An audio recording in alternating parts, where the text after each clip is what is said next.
Welcome to episode 73 of Coffee and Co-Read, your source for all things literary with Catherine and Kristen, where we believe there is nothing better than a hot coffee and an awesome book. Join us for our virtual book club where we take one book a month and dive into all the drama, adventure, and romance we can find. Hi, Catherine. Hey, Kristen. So we are doing another Would You Rather this week, and this is probably one of my favorite topics that we've ever found, and it's gonna be very hard and very controversial, I feel like. Yeah. So, would you rather build Belle from Beauty and the Beast, build that library in the Beast Castle, build that in your home, or would you rather restore the library in Alexandria? So this one, I feel like, is like a greater good versus selfishness. Yeah. So, in case you're just unfamiliar with the library in Alexandria, so it is a library that existed in Alexandria, Egypt, in the ancient world. It was, like, essentially the largest and most significant library of its time. And so many important, like, scholars and scrolls and writings were stored there.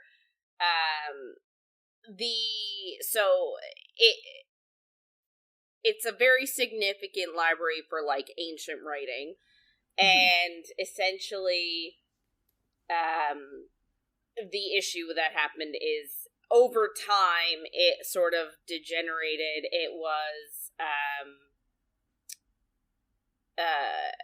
was like, the intellectuals were purged from it at one point, and part of the collection was burned, another part was destroyed. I think there was, like, a flood at one point, there was water damage. There was another bit that was, like, it was plundered and a bunch of stuff was stolen. Anyway, so it essentially was like this epicenter of intelligence and knowledge, and there are so many writings and scrolls that really would be a huge, amazing benefit to the historical and the literary society, like, community to have, and we just don't have them. Like, for example, like, Plato and Socrates and, like, all those amazing, scholars of their time. Besides the point. So the point is, we've lost a lot of this knowledge to the elements, and, like, they were just papyrus scrolls, so, it would be really hard to survive anyway. But yeah, so would you rather restore that, get all those ancient scrolls back in the possession of scholars, or have your own Beauty and the Beast library?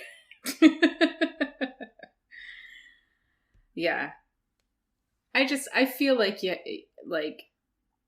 you kind of have to choose the library, restoring it, like, as a moral thing.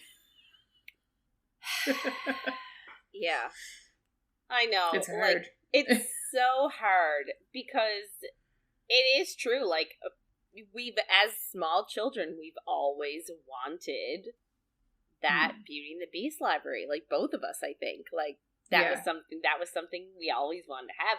But you're right, it's like a moral dilemma. Like, do you do something for the greater good of humanity, like restoring this library and giving back all of this knowledge that existed? Or do we act selfishly and take on our own? Yeah. And I kind of feel like it'd be interesting, too, because, like, if it's restored, does that mean it has still been lost for all of this time, and then now has been it's restored now, so you can go back and look at it and see if you've learned the things. Yeah. Or, like, would it have not been destroyed in the first place? Because, like, it'd be interesting. That would be something that was interesting. And I guess if you could restore it, if you could, like, be part of the, like, looking through it, seeing if there's anything new that we didn't figure out that they had figured, you know what I mean? It's definitely interesting. And I'm sure there's lots of stuff that would be very, I don't know, maybe helpful in the world. Well, I guess that's the thing, right? So, I agree with you. Like, I think it matters. Like, not that it matters, because I think both of us are saying that we would probably have to do the Alexandria Library anyway. Yeah. But it's a fun idea to think of, okay, well, are we discovering it now and reading about all of these things that, you know, could potentially change our views, or were those things never lost, in which case they were incorporated into our societies as we aged as a population and as a people, in which case how different would the world be now? We're getting philosophical.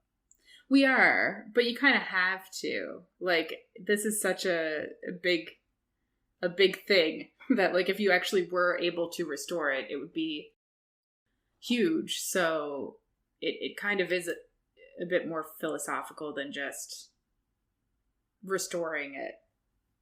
But yeah, I think I would have to say restore the library, and I would just be very interested in what is able to be found there. Yeah. Yeah. Yeah.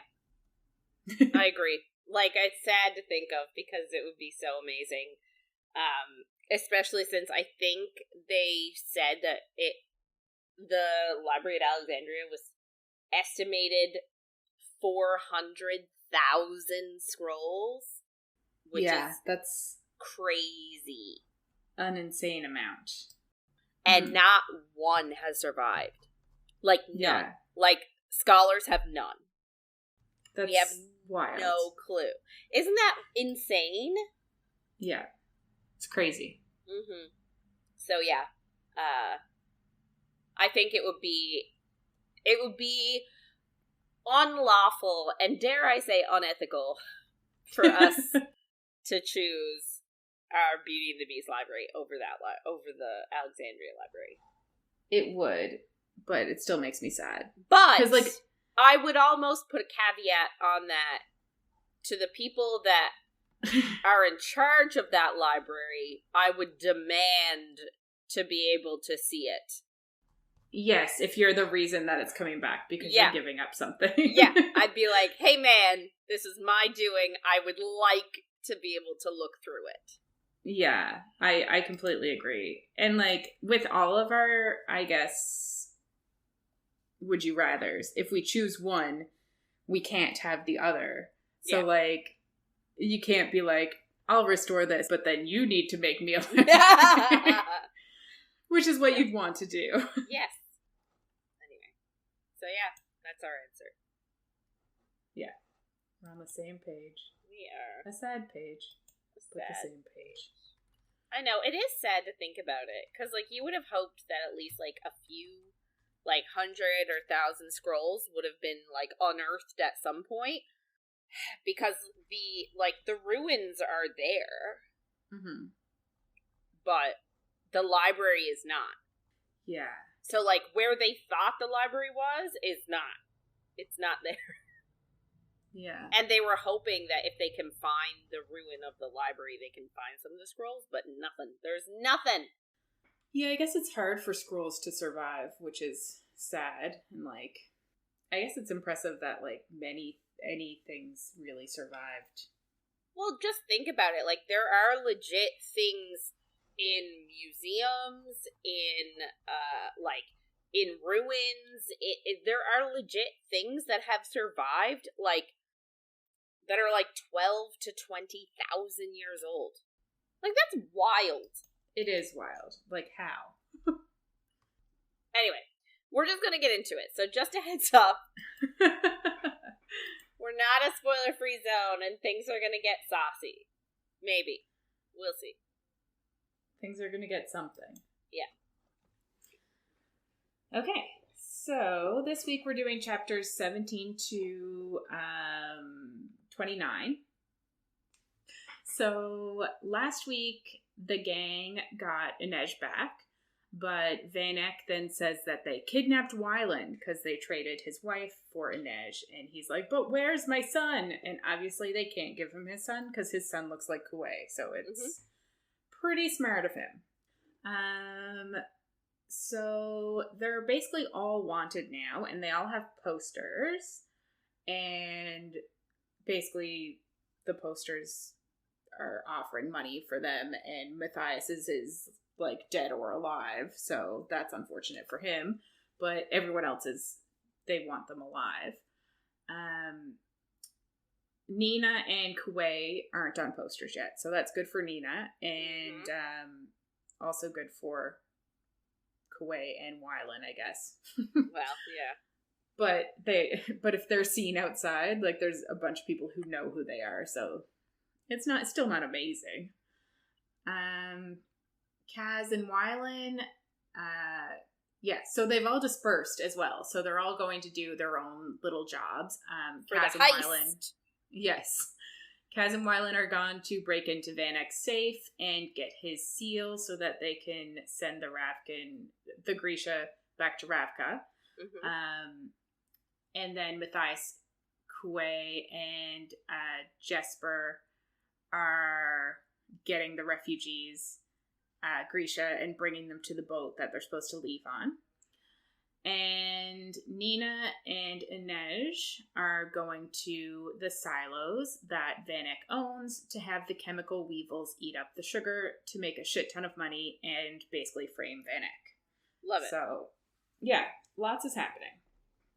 So this week, well, actually, last week too, Matthias, Kuwei, and Jesper were attacked at the very end. Right. Yeah. So it ended with them being attacked, and we don't know what happened. I'm assuming we're going to find out now. Yes, but not right yet, because we're starting with Inej's point of view. Okay. So they're on their way to the warehouse district, and they can see what they call body men collecting corpses to bring out to the Reaper's barge to burn. So basically, they don't collect bodies during the day because they don't want people to see them. So at night, they collect all the bodies and then they bring them out to the barge and burn them. They don't have a cemetery because there was a plague outbreak, and that's like when Kaz's brother died was in this outbreak. And everyone is very terrified of the plague in Ketterdam, so they've started burning bodies instead of like leaving them just in case somebody did have the plague or any other kind of disease, I guess. Yeah. I think they said unless you had the money to, unless you're really rich, you could get buried in like the countryside or something, I think. Yeah. Said. Yeah. So Inej and Nina get to the silos, and they are apparently giant, and they're surrounded by like a razor wire fence. But Inej is like, that's not a problem. We're good. Love it. They watch the guards do their circle of the fence, and it takes about 12 minutes, which is exactly how long Kaz said. So Inej knows that she'll have 6 minutes to jump the fence and get up the first silo, and then 6 minutes to put the weevil in, and then 6 minutes to get across to the other one, 6 minutes to put the weevil in. Basically, like, there's 6-minute increments where she will be out of sight, so she has to use those minutes well. Nina is going to flash a light every 6 minutes so that Inej knows when she's clear to go from silo to silo. Yeah. So there are 10 silos that she's trying to drop the weevils into, which means there's 9 tightrope walks, which is a lot.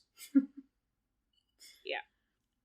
Nina tells Inej her powers aren't what they used to be. So, like, she's kind of worried that she can't protect her as well as she's supposed to be. But Inej says that they won't need them anyway because, like, nothing's she's not gonna go seen. wrong. She's the Wraith. She won't be seen. Yeah. Sure. Because nothing ever goes wrong on a heist. Never. So Nina goes up to the guard and she acts like a Ravkan immigrant, like looking for a job, and distracts him. And Inej lights a flash bomb and jumps over the fence. And then she leaves the door to the fence ajar for Nina because you can open it on the inside. I guess the bomb goes off then. No, wait, no. I skipped something. Sorry. Nina leaves the guard and they wait for the bomb to go off. And when that goes off is when Nina can sneak in because the guard is going to look at like what the hell that was. Yeah. And she goes to hide between like the second and third silos so that she's like out of sight and she can signal Inej. Inej gets the first signal and she climbs up the silo. And I think they say it's like 20 stories high, which is insanely high. It's pretty high. Yeah. She thinks of her uncle, because her uncle used to announce the carnival that she was in. And she, like, starts thinking about, like, what he would be saying on her walk up. Because that's, like, when you're watching someone do the high rope, like, the anticipation is through the person talking them up. And then they do the stunt. Mm-hmm.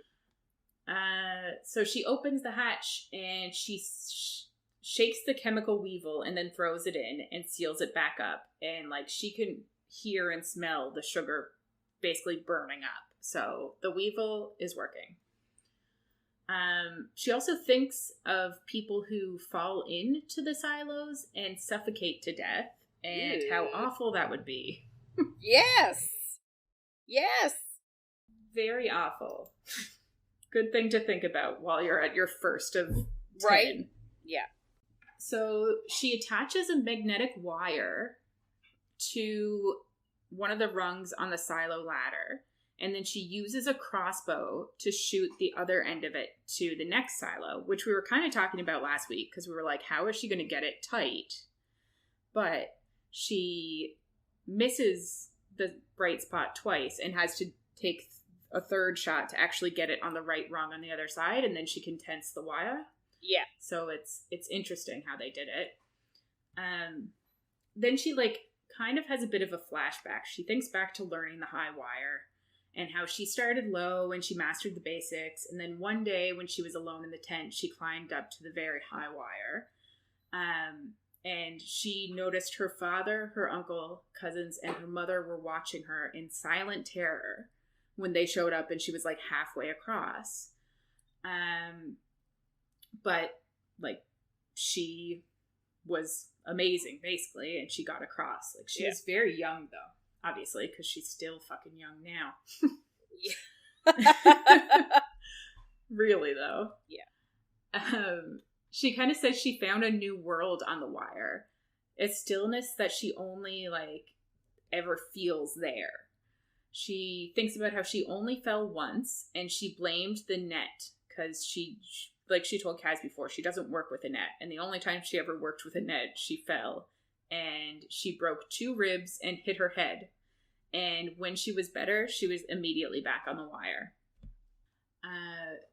So back to the present, she pulls a pole out of her vest and expands it. And when she gets the signal, that's when she goes across.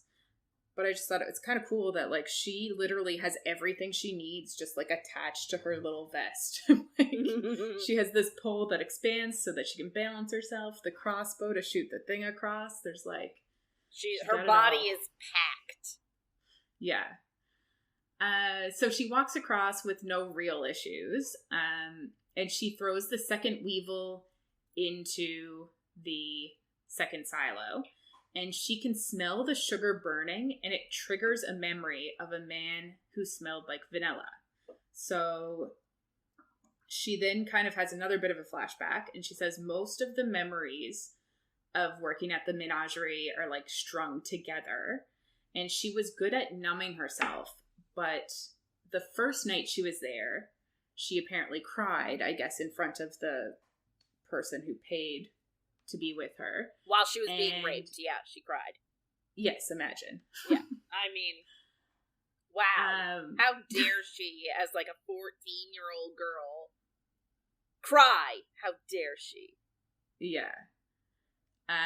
But it is forbidden, Kristen. It's forbidden. I know. Sorry. I didn't know.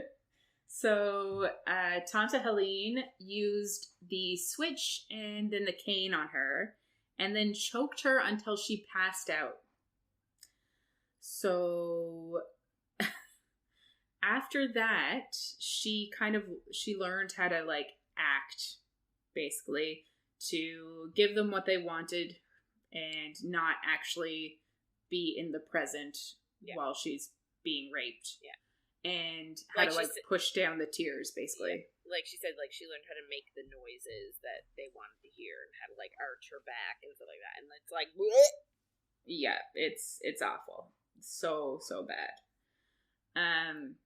She thinks, like, there were many terrible men, and they all are kind of, like, bunched together in her brain. But there was one man, the man that smelled like vanilla, and he was Ravkin. And he said he'd seen her before. And he said she was only about 10 years old, and she was walking the high wire, and she lost her footing, and flowers fell off of her crown that she was wearing. And, like, the excitement of that was just, like, heart-stopping for him. And then he went the second night, and he said it happened again. So it was obviously a part of the show, but he was just super impressed by it. So much so that he had to pay to rape her. Yeah, basically. Way to go, dude. So he says then that, she says that was her worst night. She, like, with these memories so fresh, she couldn't leave her body with, like, the way she normally does, like, kind of disassociate, because she was thinking about home and her family, and she couldn't not kind of be in the moment, which is awful. Then she thinks of Kaz and how in Six of Crows on the boat she said that she wanted him without armor or not at all. And she wonders if she could be with him anyway, or if that would break her too. So, like, she also has trauma with, like, obviously touching people after being raped hundreds, how many times, thousands of times, who knows. So she doesn't even know if she would be able to be with Kaz that way anyway, but it's all just so sad. Yeah. This is... Ugh. And then she goes to close the hatch, but her center of gravity shifts and she starts to fall into the silo. And then we pop over to Kaz's point of view, because we love a good cliffhanger during these few chapters. Yeah. It's wild. So the last one ended on a cliffhanger. This one ends on a cliffhanger, and now we're in Kaz's point of view. Love it. So he's breaking into Van Eck's house, and then he has to let Wylan in on the first floor, because Wylan apparently can't climb the way that Kaz can, which is just, like, so funny. Considering Kaz has, like, a permanent, like, his leg is permanently somewhat screwed up. Yeah, exactly. So Kaz is thinking of Inej as per usual, and he's worried about her, which I love it.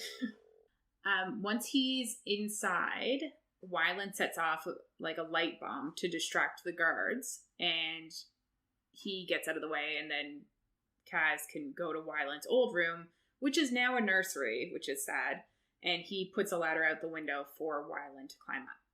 They basically go to the door and wait for a second light bomb to go off, and it has a slow burning fuse, and when it goes off, the guard goes to the window again, so they can, like, sneak out of that room and get to the office. They move a painting to the side to get to the safe, and Wylan mixes the components and trickles a little down the front of the safe, and it burns right through, which is awesome, and was their plan. It's kind of a funny moment because Kaz tells him to pick up the pace, but he says if he drops any, it'll burn down through to the guests at the table below, because I guess they're right above the dining room, and Van Eck is having a dinner party. So that would probably not be a good... Like, I understand why Kaz and Wylan chose this period of time to do what they're doing. Mm-hmm. But, like, I can't say it because I feel like I'm going to spoil it. I feel like it was not good timing. Yeah, but I guess they didn't really have a choice in timing. No, you're true. You're true. Because everything's happening tonight. I am true. But everything is happening tonight. And also, I guess, like, they're trying to they wanted to make sure he wasn't in his office. I guess, yeah, that makes sense. But also, everything needs to happen tonight. I don't know what else they do. And again, I understand why Wylan is there. I understand why he needs to be there. But, like, I understand that they didn't really have time to, like, train him up a little bit, but I feel like he should have been trained up a little bit. Yeah. He just seems like, apart from his chemical stuff, he just, in this scenario, seems useless to me. Yeah. Well, I guess he's the one that, like, if Kaz had taken the chemicals himself and tried to mix them, would he be able to mix the right amounts and, like, put the right amounts on the safe? So, like, he does need to be there, but yeah, you'd think that he could be better. Mm-hmm. Yeah. So, oh yes. Yeah. So he says it'll burn down to the guest below, and then Kaz is just like, take your time. Sorry I said anything. Yeah. He doesn't actually apologize, because Kaz doesn't apologize, no. But, you know. Yeah. He says, okay, take your time. It's just kind of funny. Okay. So Kaz, like, they get through the safe, and, like, there's basically just a hole in the front of it, and Kaz burns himself on the way in, because it's still, like, hot, active compound. And he takes the seal ring and some cash, and, like, Wylan doesn't want the money, but Kaz says it's rightfully his. Mm-hmm. But he says he's likely not in the will anymore. And then he says, like, he can't run an empire. But Kaz tells him that, like, he could pay someone to do the reading. Like, he doesn't have to be the one that reads. And Wylan asks Kaz if there's anyone he would trust enough to do that for him. And we're in his head, and he thinks there is one person he would trust. Like, yes, absolutely, there's somebody. Yeah. Inej! 100%. And, like, he doesn't say that out loud. But we're thinking it. Yeah. Kaz then asks him what people feel when they see a cripple walk down the street. And he says they feel pity. But then he asks, what do people feel when they see him walk down the street? And Wylan's like, they cross the road. Like, they don't want to be near you. Yeah. It's like fear. And he tells Wylan he isn't weak because he can't read. He's weak because of the fear of like, people finding that out. And the shame that he feels over it. So, like, that is his weakness. It's not that he can't read. It's that he's so shameful, like, feels so much shame over it. Yeah. And worry. Which is, like, smart. They put the painting back on, and then from, like, a hidden hallway across the way, Pekka Rollins comes out with a cluster of dime lines and, like, walk into the office, and he's like, very smart words, Kaz. And you're like, ugh. And then, of course, this episode ends on a cliffhanger. Oh, you mean this chapter? Episode? Yeah. This chapter ends on a cliffhanger, too. So now we go to Matthias's point of view, and we jump right back in. So they're surrounded, and they can tell that they're members of the Dime Lions, and they're, like, throwing gas bombs in, and, like, it's a bit of a shit show. Jesper is shooting them one by one, but there's too many of them to, like, shoot everybody. They yell out that, like, they've smashed all their boats, so the only way they can leave is with them. And if they don't come out peacefully, they'll just take their heads back. Obviously, we know they're not going to kill Kuwei, because that would be dumb, but they could kill Matthias and Jesper. Also, so like, someone else. What a thing to threaten. I'm just going to cut your head off. Like, that is not something that normal people threaten to do. No, it's not. Very not normal. I would agree with that. um, yeah, so they throw another canister in, and Jesper, Matthias, and Kuwei run to the catacombs and seal the door. And they, like, kind of sit there and figure out what they have on them that they can use as weapons. Matthias obviously has his military training, and he knows that, like, the dime lines are going to try to blow up the door. Mm-hmm. But he's like, we have 2 Grisha, though, so we can do something at the very least. We can try to fight back.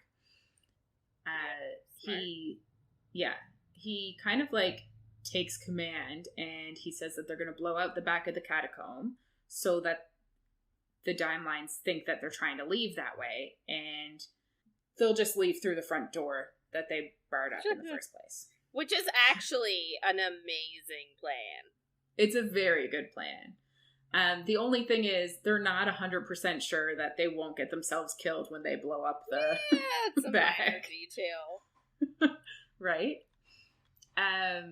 They've set a meeting point on the outside, and as soon as it's clear, Jesper's going to grab all of the, like, explosives that Wylan left behind on the table from making the fireworks from last week when they switched to Inej and Alice. So they blow out the back of the tomb, then they open the front door, throw a flash bomb, and they run and basically get to the meeting spot. And they're shooting and being shot at, but, like, they all make it there fine. Yeah. Once they're there, Matthias says that they are going to use the powders that Wylan left behind and their Grisha magic to make ghosts, which is interesting. Jesper moves the powder cloud, like, I guess, moves the powder in a cloud over the dime lines' heads, and it catches on a torch, and then Kuwei uses his power to increase the flames till it, like, starts slithering up the arm of the person holding the torch. But he's not, like, he's not super trained either. No, neither of them are really trained in their Grisha arts. Yeah. So it ends up spluttering and going out, and then they do another one, which explodes, like, in a big flame and kind of scares Kuwei, I think. So he, like, lets it go too early. But then they use fire, and he makes snakes out of it, and the dime lines are, like, freaking out and scattering. So they're really losing their, like, not that they're soldiers or anything, but, like, they're no longer in their formation and, like, not doing great. Right. Kuwei then spreads this to the trees, the fire, and they sprint to the shore, where Kuwei then steams the water, and it, like, leaves a pathway on the ground, like Moses, parting the seas. And he basically gets, like, a pathway off the island. Yeah. And they run to basically the rest of Ketterdam. I don't know where exactly they end up. We don't really get that far. Matthias realizes that he kind of just, like, commanded a Grisha army, and he didn't feel tainted. He kind of thinks back to what Nina said about the ice court and how it was made by Grisha. Mm-hmm. And he wonders if, like, because he always thought that it was, like, made by their god Gel. But then he thinks maybe it's a combination of the two. Like, maybe the Grisha created the ice court under Gel's orders. And he kind of comes to peace with the idea of Grisha. Because before, obviously, he thought they were witches because he grew up Fjordan and he was a Druskella. But now he's like, oh, maybe it's just jealousy that, like, the Druskella are living with. And, like, maybe Grisha and Gel can, like, live in the same world and it'd be okay. So, like, he's really had a worldview change right now. Yeah. But he thinks that if him and Nina live through this, they'll try to change people's minds, and they will change the world. Yeah. Anyway, not going into that. Nope. Not touching that with a 1,000,000-foot pole. Exactly. So they go back to Inej's point of view, and she is obviously falling into the silo, but she twists herself and gets her feet back under her, because obviously she has very good balance and can figure herself out and straighten herself up. So she doesn't fall into the silo, which is good. She flicks out her knives, so I guess like they're in her sleeves or something. And there's a girl a few years older than her standing on the top of the silo with her. And she calls Inej the Wraith, so she knows who she is. And she says that she is Dunyasha, I think? Yeah, that's what I would say. Yeah. The White Blade, and she's the greatest assassin of this age, and that she's new to town. Jumpins. Sorry, that just sounds so dumb. But she does say that. She's apparently heard of Inej, and she's heard that she's a legend, and she tells Inej that fate brought her here, and Inej asks if fate pays her wages, and she says, "Our work is death, and it is holy," and then she gets her knives out and attacks.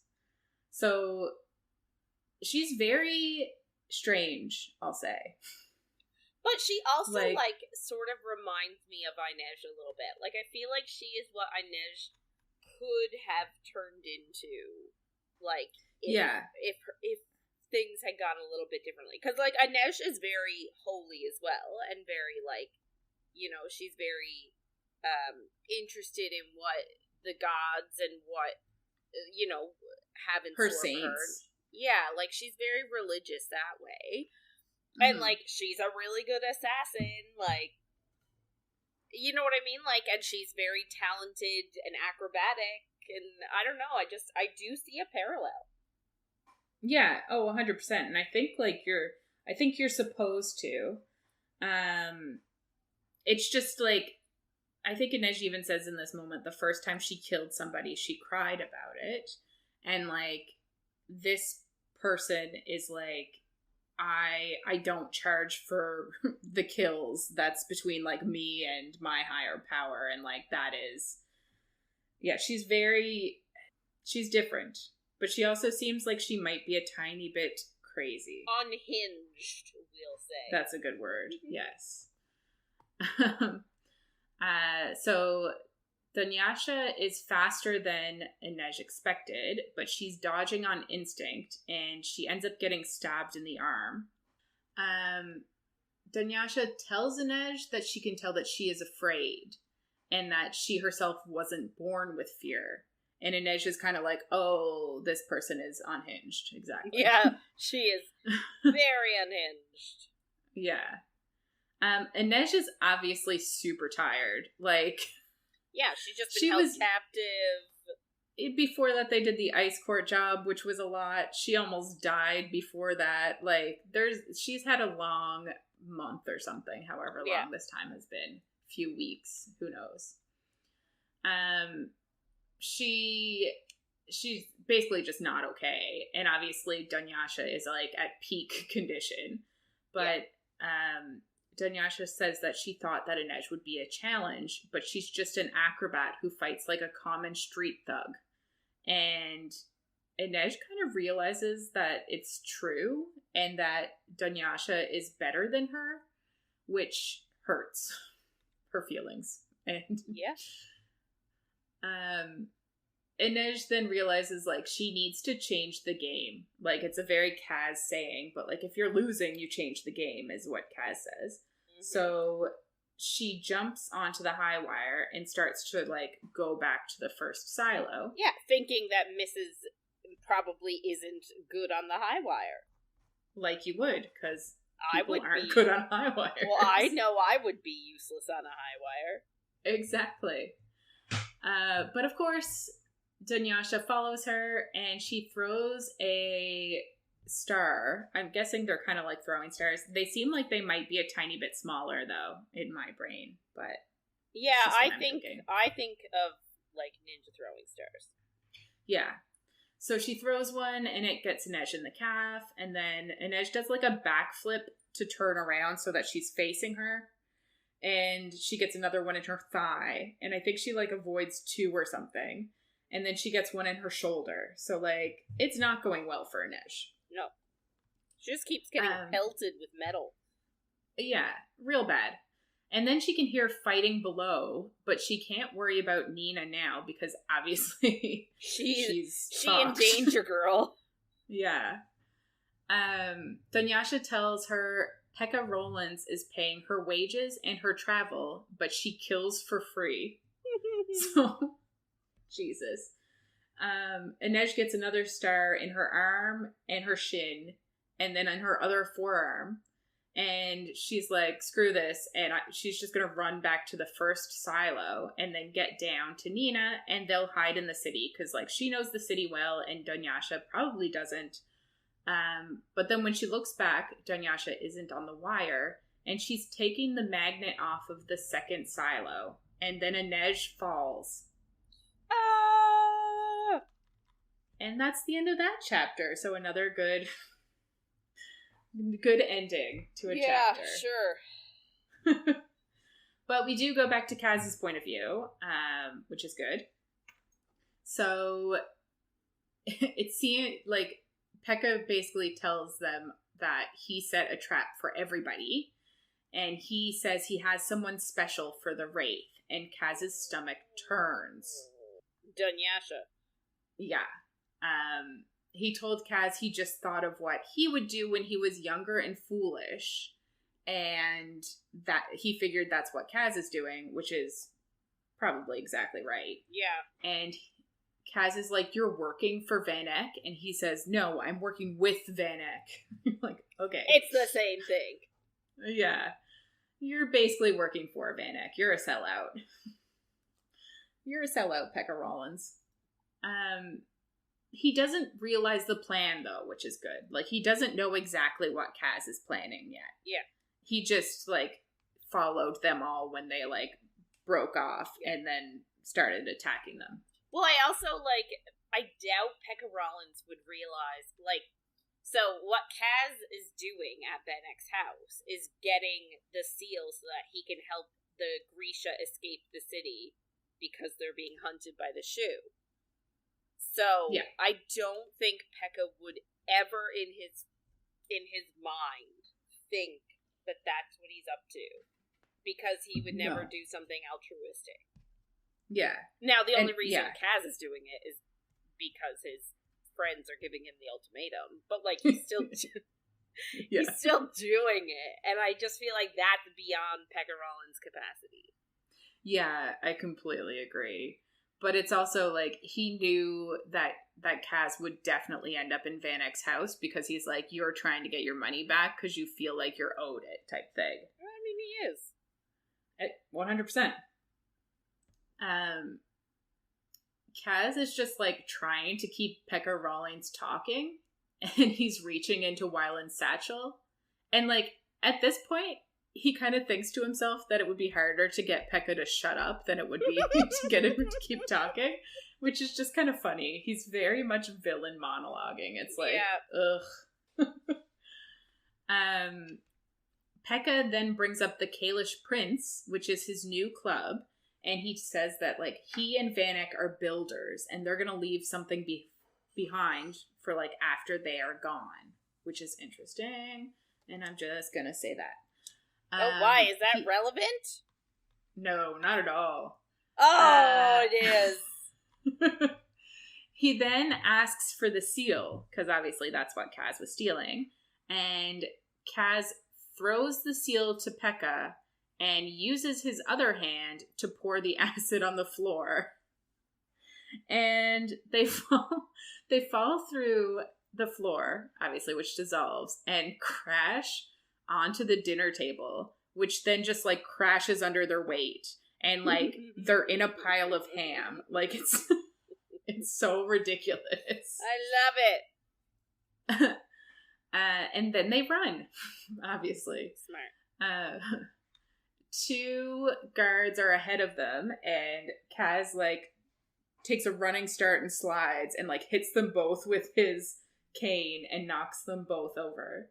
This would be a really good, like, action-packed thing in a movie or show. Agreed. Which, I don't know. Well, there's definitely a show out or a movie out there where this has happened. Oh, I mean, like, I don't know if it's actually in Shadow and Bone season 2 or not. Oh, right, because we never finished it. Yeah, and I also don't know if there's going to be a 3rd season, but, like, if this book is the 3rd season, I would probably watch it. But I don't know what happens. But isn't the last book? I don't know. Yeah, I don't really know what the Crows storyline was, because, like, season 1 was something that didn't exist. Season 2, we didn't watch all of it, so I don't really know what if season 2 was 6 of Crows, possibly. They end up outside. They run to the boat with Roddy, I think, is waiting there. And when they get inside the boat, they're obviously still being shot at. So Wylan throws out, like, all the explosives he's got to give them cover. And Wylan is panicking and wants to go back to Black Veil and warn the others. But Kaz is like, we can't. Like, it's too late for them. They're definitely already being attacked or whatever. Well, I think Pekka said something, right? He said that, like, you know, we know that your friends are of the Black Veil. Like, he very explicitly said that he has people going for the rest of the crew. Yeah, exactly. But it's funny, though, because Kaz is like, well, we're going for Inej. Yeah, he's like, fuck them, I don't care. And obviously, Wylan is like, but Jesper. Yeah. And Kaz is like, no, fuck that. But he does think it's likely too late to help them. But he's like, Jesper and Matthias are really good fighters. And if anyone could get Kuwei out of there, like, they stand a chance. And he did, like, Pekka said he had something special for Inej, so he is worried. He's also, like, obviously too focused on her and should maybe think of other people, but I can't be mad about it. So obviously they decide that they're going to the warehouse district. We go back to Nina's point of view, and she hears laughter. And so do the guards. So they know that there's, like, something's gonna happen. So the guards light a lantern to call in reinforcements. And then a large group of dime lions show up. And Nina's like, what the fuck are they doing here? Like, this is so weird. So this is before Inej is actually attacked. Like, yes. It's, like, concurrently, like, happening same time. Yes, which I think we kind of talked about last week, how, like, she actually does go back. Because, yeah, in Inej's chapter, she hears fighting below. So this is before that happens. Yeah. So the leader of the group basically gives the guards a letter, and they let them through the gate. So Nina's like, oh shit. And then they say that they heard there's a heartrender hiding here, and Nina knows that she is in trouble. They then call her by name and say that Pekka has work for her, but then she notices that the main guy has handcuffs in his hands, and she's like, that's shitty, but also they do want her alive, which is good. So she just kind of, like, strolls out from where she is and just, like, is cocky and talks to them and kind of flirts with the main guy a little bit. She then says, like, she needs to know this if she's going to cross Kaz Brecker, but they say that he's as good as dead. And they kind of, like, goad her a bit, and they're like, you can't kill all of us. You're not fast enough for that. And she threatens the main guy that she's going to basically destroy his dick somehow. I don't really know how Grisha do that, but I guess they do. But then they hear a noise above them, and Nina's like, oh shit, Inej, can you just be quiet? I don't need them knowing you're up there. But she looks up and she can see Inej and she can see the other girl on the wire. So, like, she's like, shit, when did that happen? Like, how did this other girl get past her, too? Because she's up there. Nina tries to, like, hold or get a hold of that girl's pulse. Obviously, we know it's Dunyasha. But she can't. Her magic's being weird. Not her magic. Her power's being weird lately. So, like, we kind of expect that. Yeah. She thinks of how easy it would be with Parem, which is just really sad. And she kind of reaches out for anything she can feel, but, like, she can't get anything. And then, like, the Dime Line crowd start, like, to run at her and grab her, and she fights them. And she gets her arms free for, like, one arc. And she can finally feel something, and she thinks, come to me. And she feels like a cold focus, and she can feel the corpses in the barge rise and start coming towards them. So these are all the corpses that the body men were picking up earlier. Yay. Yeah. So the Dime Lions can tell that something's coming, and they kind of let her go, and she gets these corpses to crash down the gate and the fence, whatever. And she kind of thinks that, like, they don't look like corpses. Like, clearly some of them you can tell that they're dead, but, like, their hair is shining and their faces have color, and it's like, it's so weird. It's, like, very odd. Yeah.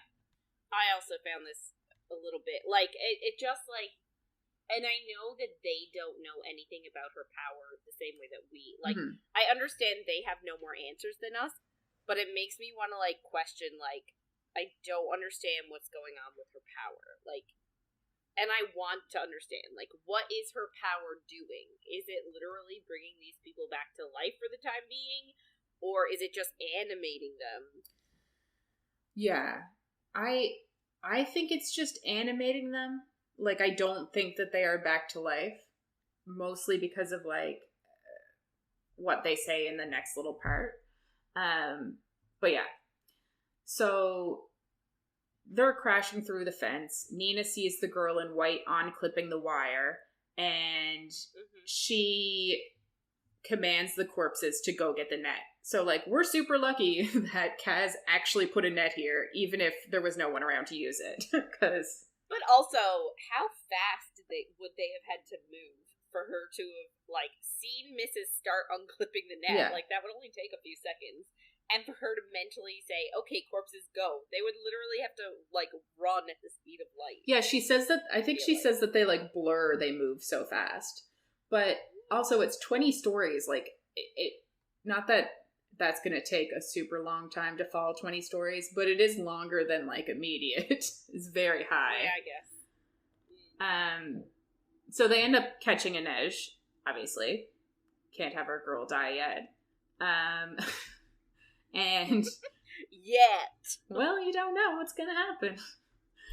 Yeah. And they let her down, and Dunyasha comes down and says, a net isn't fair. And she tells Inej that she bested her, but, like, the corpses are kind of in between them, like, guarding Inej and Nina. And Inej is clearly exhausted, and the girl just says that they'll meet again, and she leaves, like, and goes after the Dime Lions, who have already fled from the corpses, which is, you know, normal to flee from corpses. Yeah. You know, I'd do the same. I mean, I probably would too. Yeah. Inej asks about the corpses and if Nina used Parem, because, like, this is not a normal thing to be able to do. But obviously we know she didn't.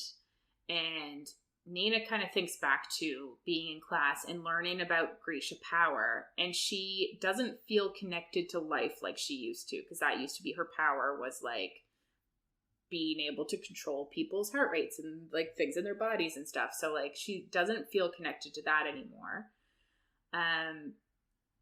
And she knows it's because of Parem, and it's like a mistake. It's something that's wrong. Like, she isn't supposed to be like this. So she's starting to feel pretty shitty about her powers.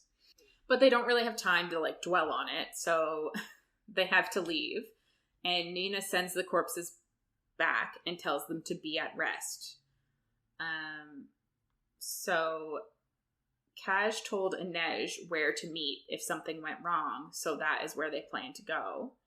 And Nina kind of wonders if the Grisha refugees are compromised. Like, if they were attacked, were Matthias, Jesper, and Kuwei attacked? And if they were attacked, like, did they wait until they got to the Grisha refugees? Like, did she fuck over Nina and Genya and all the other Grisha? She's pretty worried about them. Because it would be her fault, really. Like, it wouldn't. Not completely her fault, but, like, kind of. For involving them. Yeah. So they walk towards their boat, and they see two figures running to them, and they, like, get ready to fight. But they realize it's Kaz and Wylan, and Inej whispers, "We'll fight our way out together." Which is just so sweet. Because Kaz loves her. Yeah. And Nina kind of sees it, and she can see that, like, Inej and Kaz are both looking at each other, and she can tell that there are feelings flowing. Yeah. Yeah. Which I love. We go to Wyland's point of view now, and they're running, and by running I mean on a boat, but they're like running away. They're running away, and they're like hiding because there's Stodwatch everywhere. Clearly Wyland is super worried about Jesper. He already was before, but it gets him thinking about when they first met, and he thinks back to, like, his first night in the barrel. He got a room, and he kind of thinks that his father must not have known that his men were going to try to kill Wyland. And you're like, oh, sweet baby. But he still has the enrollment papers that his father gave him, and they're just blank. So yeah. It was on purpose. He realizes that now. He realizes that his dad was behind the whole thing. Yeah. So, just a great big dick. 100%. So he stays in the room for a few days, and then he's like, shit, I don't have enough money for this. And he knows he needs to find work. So somebody tells him that, like, he's a cute young thing. He would make good money prostituting, but, like, he doesn't want to do that. So he ends up getting a job mixing dyes and cleaning vats at a tannery. And one day, the dye chief was complaining about evaporation, and Wyland suggested using seawater to raise the boiling point of the mixture so that less evaporated. And it worked. So now the dye chief is coming to him and asking him other questions, and, like, he's really good at figuring out, like, the chemistry and the science behind things. But a week later, Jesper comes to him and offers him a job and tells him to meet him at an address, and he, like, gives him a piece of paper, but obviously Wyland can't read that, so he says he doesn't know where that is, so Jesper says he'll pick him up. He then asks Wyland if he knows anything about Demo, and Wyland says yes, even though he's like, he knows he doesn't know anything, but he feels like this is an opportunity that he can't pass up. And then Jesper takes him to meet Kaz and Inej, and they want flash bombs and something with more kick, but he refuses because it's illegal. And that night, he gets his first letter from his father. So the next day, he takes Kaz up on the job, and he's like, he knows he needs money, but he will do anything to get out of Ketterdam and get away from his father. So he just needs to make enough money. So back to the present, they all end up at Colm's hotel room, and everyone is okay. And they all hug each other except for Kaz, of course. And Jesper realizes that Inej is bleeding, so I think Nina cuts up a towel to use for bandages, and Colm orders some coffee, brandy, and waffles. And Colm's room is, like, super fancy. He's in the Ketterdam suite of this hotel. Like, who is paying for this? Kaz. With what money? The money that he got from Pekka in the beginning of and the end of the last book. But I thought he used all that for sugar. I'm sure he saved some. Okay, fine. I'm sure he has money stashed other places too. He definitely has money. So Inej, they kind of like have a little moment of like what just happened and kind of go over it. Like a little meeting. Yeah. Inej said she made a new friend. Nina says that Inej fell 20 stories. Wyland says they put a hole in his father's ceiling. Inej says that Nina can raise the dead. It's a whole thing. Nina says, like, the dead didn't become alive. They just, like, were animated. Like, she's like a necromancer. Yeah. And they kind of realize, like, the dust that she used at the lake house must have been remains, which is gross to think about. That a guy got it all shoveled. Yeah. Gross.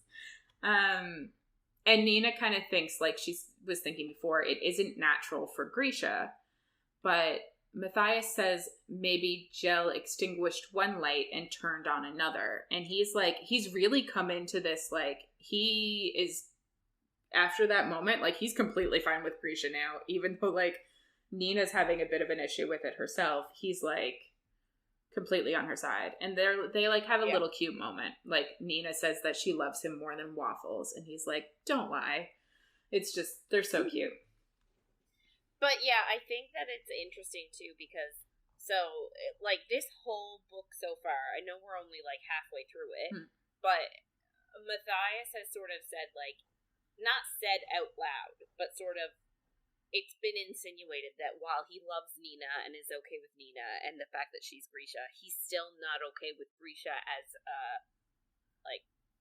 He thinks that they're unnatural, that they have, like, too much power, Yeah, like, he's still not okay with Grisha as a whole. Yeah. He's just accepted it about Nina. Yeah. But now it seems like he's really coming into this acceptance of Grisha as, like, a people. Yeah. Yeah. It's good. It's, like, cool, I guess. That's not the right word, but, like, he changed his view. Him. Yeah. It's... Yeah. It can be. Yeah. It's good. So Spec shows up at their door and says something to Kaz, and Kaz leaves to go to the clock tower so that he can see outside, and everyone follows him. The city's on lockdown, and the Stodwatch and all of the gangs are out hunting them. So the Stodwatch and then all of the gangs are hunting them, and then there's like a parade of them going down the street, and there's like barricades everywhere, and literally for these 6 people, everybody is out hunting them. And like at the end of the little parade of gangs, the dregs are there. And Per Haskell is, like, leading them. So that's a bit of a slap in the face. Yeah. And they've also heard that, I guess, they want everyone alive now, including Matthias, which is good. But obviously, you know, you don't want to be caught either. But better alive, I guess. But there's also a, like, price out for the Shoe twins. So that isn't good. They're basically stuck in Ketterdam now, and they're hunted by everyone, and Kuwei says that they can give him to Van Eck, but Nina thinks that that is a terrible idea. And they're kind of like, even if we give you to Van Eck, like, this isn't over. We're not going to be able to live here. We also can't get out of here. Like, we're just fucked, basically. And Jesper is obviously worried about bringing his father into this because he's harboring fugitives. And Wyland is really pissed that, like, this was all for nothing. Everything they did was for nothing. And, like, I think in the last scene of his point of view, he yelled at Kaz that, like, Black Veil was supposed to be safe, and Kaz just says nothing is safe. And it's, like, really eye-opening for Wyland, because I guess he, like, trusted in Kaz, like, kind of too much, really. And, like, you can't really blame him. Like, Kaz has the confidence and all of that, but, like, they're all really screwed, basically. So... Well, and I think all Wyland has really wanted this entire time was just a place to live and be happy and not, like, fear for his life, really. Yeah. And I feel like maybe he had started, not necessarily to feel safe, but to feel a level of security in that as long as he was with these people, he wouldn't die. Which is not the smartest. Like, they went to the ice court. They all almost died. Like, it wasn't great. But yeah, it's interesting. Kaz then offers to take the fall, and he'll tell the Merchant Council that he killed Wyland, and they'll, like, arrest him, and everybody else can try to flee. But they're kind of like, you'll be killed before you even get put into a jail, because everybody knows how good he is at picking locks. Like, they wouldn't let him live, and he wouldn't get a trial, and he just refuses to run from his city. And Jesper tells him he has nothing left. Like, he sold his club, he sold the shares in the harbor. Like, there's nothing here for Kaz. But Kaz refuses to run, and he calls Jesper a coward. And Jesper responds like he wants to live. And Kaz asks why. And then he says, for, like, another hand, or to disappoint your father. And then he's like, did you tell Inej that you're the reason she almost died? And it's, like, very brutal. Yeah. This was such an uncomfortable scene. Yeah, it's hard. Jesper asks how much he needs to, like, pay for a little forgiveness, and Kaz asks what he thinks his forgiveness looks like, and he calls him Geordie. And I think we found out in the last book that his brother's name is Geordie. So Jesper is like, who the fuck is Geordie, basically? And Kaz looks a bit shocked and confused for a second, because I don't think he realized he said it, which is... No. And Inej is the only one that knows that Geordie exists. Yeah. Jesper then asks if, like, all the good he's done means nothing. But Kaz says, like, Jesper was born to lose. Because he loses at hands. He loses with relationships. Like, that is what he does. He's losing his father's farm. And then they get into a fight. And everyone just kind of backs up. And Wyland's like, what the fuck, guys? But I think it's Inej is like, Jesper hasn't shot him. And Kaz isn't using his cane. So, like, we're not worried they're going to kill each other. We're just going to let it play out. Which is kind of fair. They're not trying to kill each other. They're just trying to hurt each other. Colm shows up. And he says Jesper full name. Jesper Llewellyn Fahey. And the boys just, like, kind of, like, spring apart. And they're like, oh, shit. I do too. And Colm then says, like, he's at his limit. And that Jesper needs to get down there in, like, 10 seconds. Or he's gonna, like, tan his hide. Yeah. I love it. It's so funny. And then Nina starts giggling because Jesper's now in trouble. Which is just such a thing, like, they don't get in trouble because they don't have parents.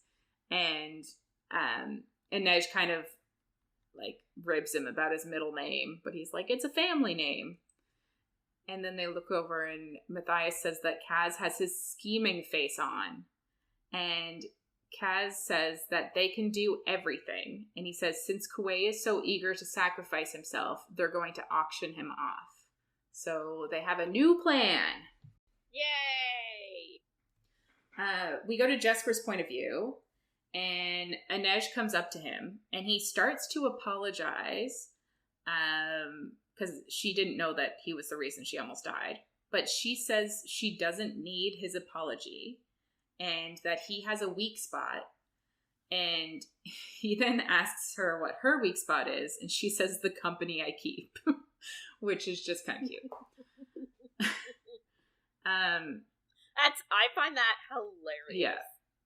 He's like, well, then what's your weak spot? And she's saying you. And it's true. Yeah. I have no weaknesses except you.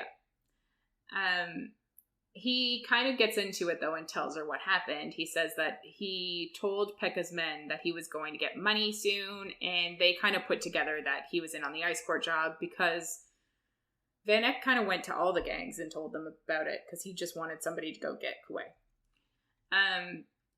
So they put together the ambush, and that's when she almost died. But then she tells him that in Suli, there is no word for sorry. They just make amends. And there's, like, I guess a saying that they have, like, this action will have no echo. So if you do something, like, you're not going to do the same thing again. And it's kind of like sorry, but it's also like, it's kind of bigger than sorry. It's like, I recognize that I hurt you by doing this, and I won't do it again because I now know better, kind of thing. Yeah. She then tells him he needs to heal the wound he's trying to soothe. So she's like, there's clearly something inside of you that, like, you're hurting, and you're trying to soothe it with cards, with whatever. So you need to, like, face that to get past it. He says that he'll try, and he's not sure if he'll be able to, like, not do the same thing again, kind of thing, but, like, he's going to try. And she's like, that's all you can really do, I guess. But she tells him that he should tell his father the truth. So he goes downstairs to talk to his father, and he tells him a lot of things, but his father says that he knew the farm wasn't for him. So Jesper asks why he didn't send him to Ravka. And he kind of gets, like, a flashback himself. He thinks of, like, the girl his mother saved was also Grisha, and her family came and offered to take Jesper with them to, like, so that Jesper and this girl could go learn how to be Grisha. But his father refused. And he told Jesper, like, never to say the word Grisha, and, like, they also have another word for it, but, like, that is what killed his mother. And he's so afraid of losing Jesper that, like, he hates the idea of Grisha, basically, because he knows that could kill Jesper, which, not great. Well, the reason, but, like, I feel like part of it, too, is that Jesper's mother made no secret that she had powers and used those powers to help people in the village. Mm-hmm. If she had not divulged that information, nobody would have come looking for her to help heal. And, like, that little girl may have died, but at least then the mom would be okay. Yeah. Yeah. It's so, like, it's clear, he's clearly, like, traumatized, and he's doing the best he can, but it's obviously, you can't suppress something in your children. And, like, when Jesper's mother was around, she used to, like, teach him little ways of Grisha things and that kind of stuff, and, like, he kind of still needed that, but obviously couldn't get it. But his dad, like, in this flashback, his dad does offer to let him go with the girl, even though he already just told them no and said, like, if you guys come back, I'll shoot you. But he does give Jesper the choice. But Jesper says he wants to stay with him. I mean, he's a 10-year-old kid. Exactly. And he misses his mother, and he also sees that it would kill his father for him to leave. Yeah. Colm, back to the present, Colm says he didn't raise Jesper to be a gambler and a criminal. And Jesper just laughs and says that he loves his father, but he did raise him to be that. He raised him as a liar. And like we've said before, it was to keep him safe. But Jesper says that he's dying anyway. I guess by not using his power and just, like, that lifestyle type thing. So he walks away, and he really wants to, like, he wants to find a game, but knowing, like, he wants to go to the barrel and play cards, but he knows he'll be killed immediately. But he is insisting on going anyway. Like, he fully plans to go. Yeah. Yeah. But then he sees Wylan at the piano in another room playing, like, one note over and over. And Jesper asks if he wants to get out of here. And Wylan just nods. And he's surprised that Wylan agrees. But Wylan just stands up And Jesper says it feels different. And Jesper kisses him. Ooh. Whoa. Clue number 1. Yeah. But he says he wanted to since he first saw Wylan. And at the ice court, like something changed and it started to feel different. And now it's something more. But the kiss is disappointing. And then he's just like, something is wrong here. And they stop kissing. And he sees Kuwei in the doorway, looking shocked. But it's Wylan! Jesper tries to say something of like, oh shit, I thought it was you. But Wylan just says that Kaz wants them in the sitting room. And he asks Kuwei why he didn't say something. But Kuwei says that he was very brave in Black Veil, and they're all probably going to die, and that Jesper is a good kisser. Jesper asks about his Kirch, like how well he knows the language, because he's been pretending that he didn't. And getting Nina to translate this entire time. And Kuwei is just like, it's fairly good. You're like, Jesus Christ, kid. Jesper says he's more trouble than he's worth, but he says Kaz thinks he's worth a lot, and Jesper tells him he fits right in with everybody else. Love it. Yeah. So switch to Matthias' POV. So they're all gathering in the main room again. Kaz is going to tell them their new plan. I find his plan very confusing. Yes. So the last thing we heard about the plan is that, Kuwei wants to, like, give himself up. We're gonna let him. So Kaz's, like, opener is that he reminds them. So, like, Kirch is, first and foremost, like, a merchant country, like, trade and, like, entrepreneurship is sort of, like, the highest power. Mm-hmm. Right? Like, all of their laws are sort of not all their laws, but, like, their founding laws are founded on business, on trading, on, like, merchant stuff, like entrepreneurship, that sort of thing. Yeah. So, Kaz starts this little meeting by reminding everybody that one of Kirch's, like, founding laws is that any person can come to Kirch and sell themselves as an indenture. Like, sell themselves to other people as a servant for service.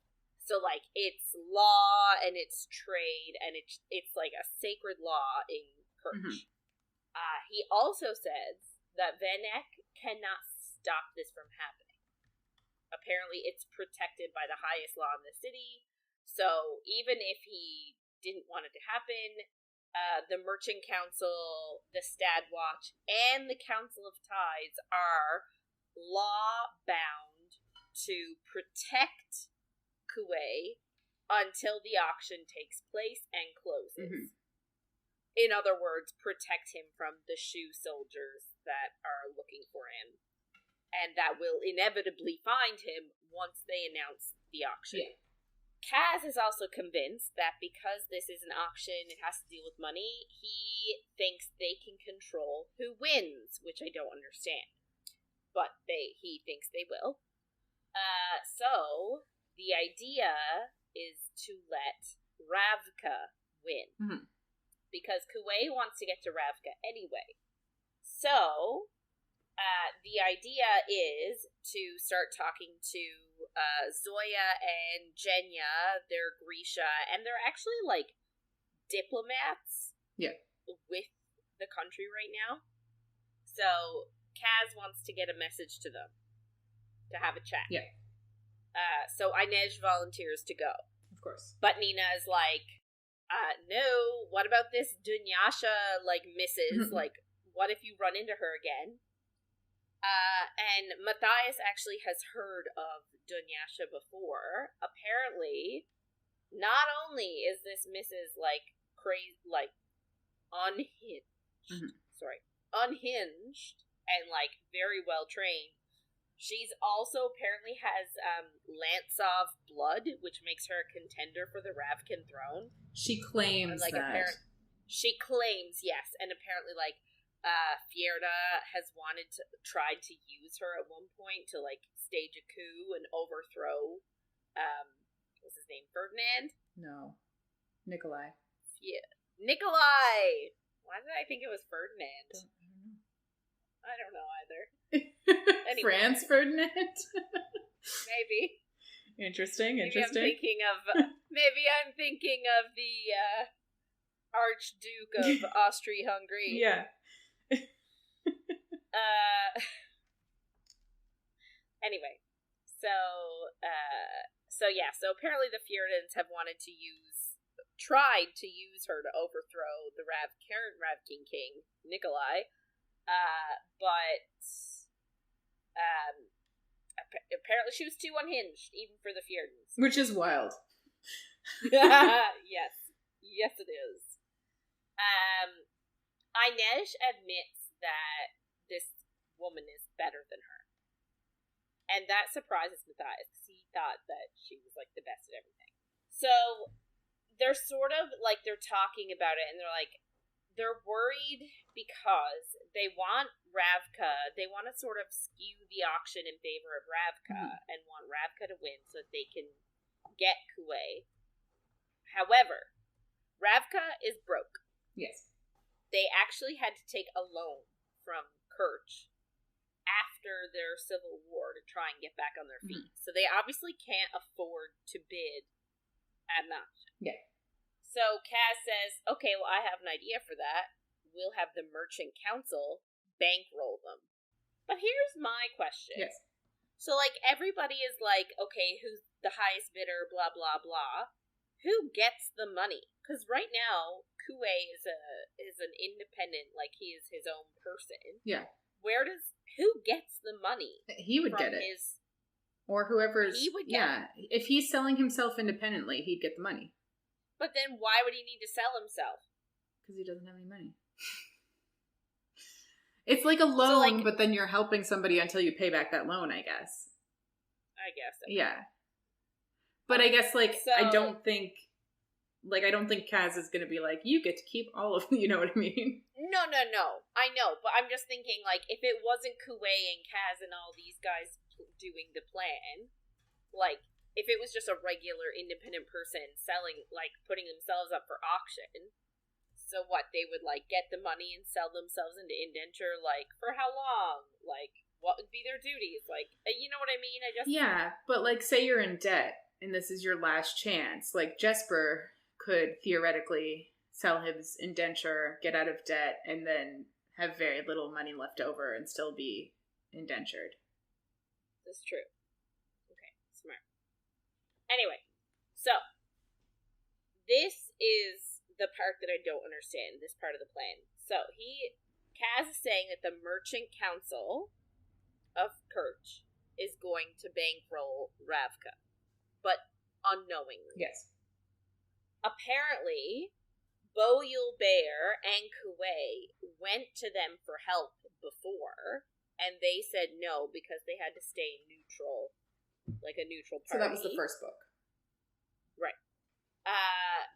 But Vanek's plan all along, like this entire time across these two books, has been to control the Yurda supply so that when word gets out about Yurda Parem,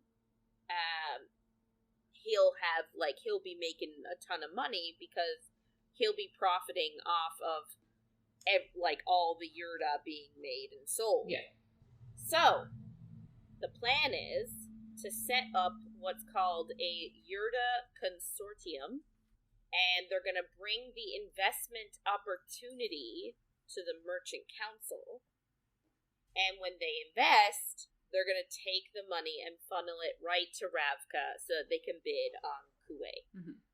So, I don't know, maybe I do understand it a little bit. So, like, a Yurta consortium, I actually had to look this up. Like, not a Yurta one, but a consortium is essentially, like, a group of businessmen. So, essentially, it's a bunch of farmers together. So, I just don't understand what I don't have a head for business. So, like, I don't understand why a Yurta consortium would exist. Like, why would a bunch of Yurta farmers band together and, like, are they selling their farms? What are they doing? So... Am I thinking too much into it? Possibly. And we get a tiny bit more information later. But... Yes. They know that there's one person has been buying up a lot of the farms, but then people have said no. And that they're saying that this group is all of the people that haven't sold their farms, basically. Mm-hmm. So I guess they need investment to continue producing, and then once they get sales, they'll give money back to their investors. Right. So I'm that's what I'm thinking. Okay. I too do not have a head for investment, and kind of just was like, oh, they're getting money.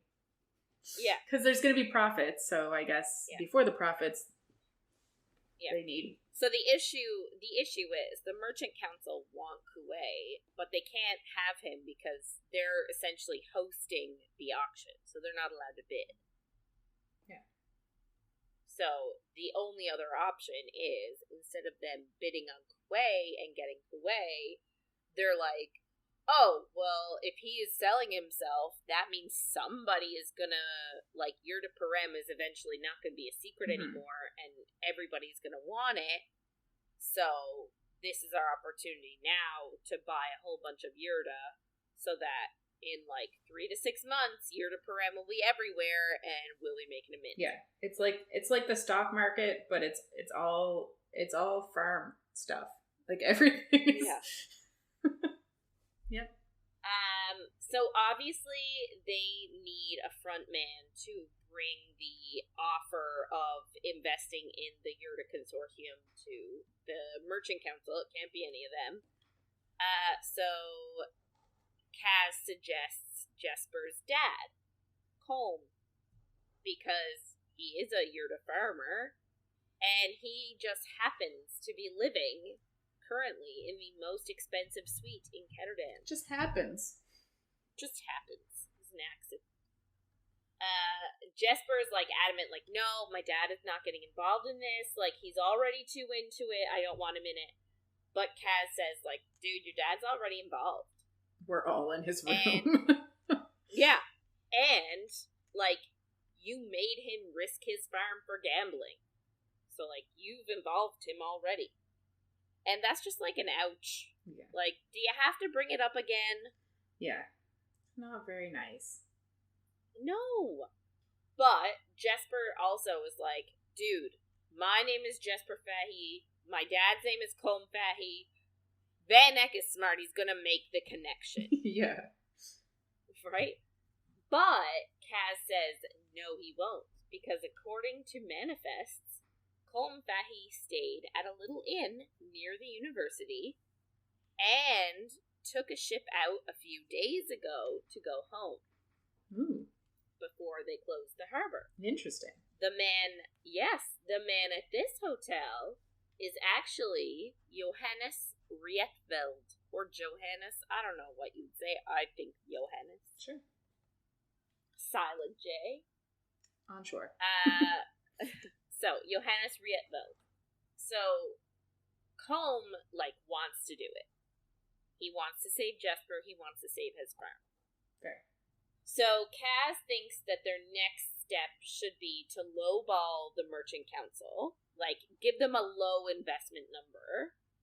But once word gets out about the auction and representatives from Fjerda, from Ravka, from Shuhan have arrived, although I don't know how they're getting in. Everything is closed. I think everyone's already there. Probably. They think that the Merchant Council is going to give even more. And they're thinking they'll probably get like 65 million Kruga. like, all together from all 13 members. And Kaz also plans for himself and Matthias to protect Kuwei on stage during the auction. And apparently Kuwei has the right to choose his own protection. And, like, nobody is, because they're all like, well, you're going to get arrested. And he's like, not during the auction. He's allowed to pick whoever he wants, so we are safe as long as the auction is in progress. Yeah. Like, no one's allowed to touch them until afterwards. Just, like, but not a great plan. No! It's like, oh, well, at least they'll have to wait till afterwards to arrest us. Yeah. But he also said he's got a distraction plan. Of course he does. So that when the time comes, they can get away. So, the only issue is, Kaz thinks they need a bigger crew. They need more people than they've got to help get this plan in motion. So, he plans to go to the Slat, which is their, like, home base, like, it's their gang's home base, to try and convince the rest of the dregs, his gang, to help them, even though they were just walking in the street parade, deputized, ready to, like, get Kaz and turn him over. So, Kaz still plans on going to the house and trying to convince his gang to, like, side with him. Yeah. So, skip now to Kaz's POV. Everyone else is resting at this point. They've had an eventful few days. I think the rest is really important. Yes. But he keeps going over the plan in his head to, like, sort of account for all the scenarios and, you know, figure stuff out in case it's not correct. So he thinks about the persona Johannes Rietveld. So Rietveld is actually Kaz's real last name. That's why he has the R tattoo for his brother. Yes. Yeah. And Johannes is actually Geordie's middle name. And he purchased his family farm years ago. And he's been trading and acquiring property for years under the name Johannes Rietveld. And he's hauled it out for this occasion. So he heads to the bathroom. I guess he wants to, like, wash his face. And Inej is there, and he asks her to help him plot a course to get to the Slat via rooftops. Because obviously he can't walk on the street, he'll get arrested. So he needs to go on the rooftop, so he wants her to help. He also does something super kind at this point. He has given... he hauls out Inej's contract, her indenture contract that Per Haskell owned. He tells her that he has liquidated every asset that he had to pay it off for her. So she is no longer an indenture. She no longer belongs to Per Haskell. She belongs to herself. Yeah. So that was lovely of him. It was very nice of him. Yeah, I don't know when he had time to do it, but... He doesn't sleep, so... No. Yeah. They chat a little bit. She tries to make him see that, like, he could have more to his life than what it is. And that, like... Because I guess she's trying to make him understand that, like, what Pekka Rollins did to him and his brother was obviously awful, and they didn't deserve it.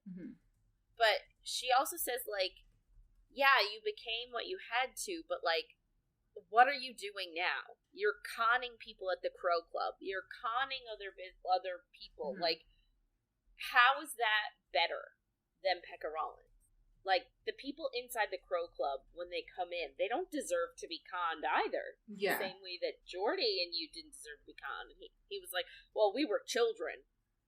And, like, that excuse doesn't really hold water for her. She's just saying, like, you know, you can do better. Yeah. And, I mean, she's right. Like, she's like, what is the point of destroying Pekka Rollins if you're just going to become him?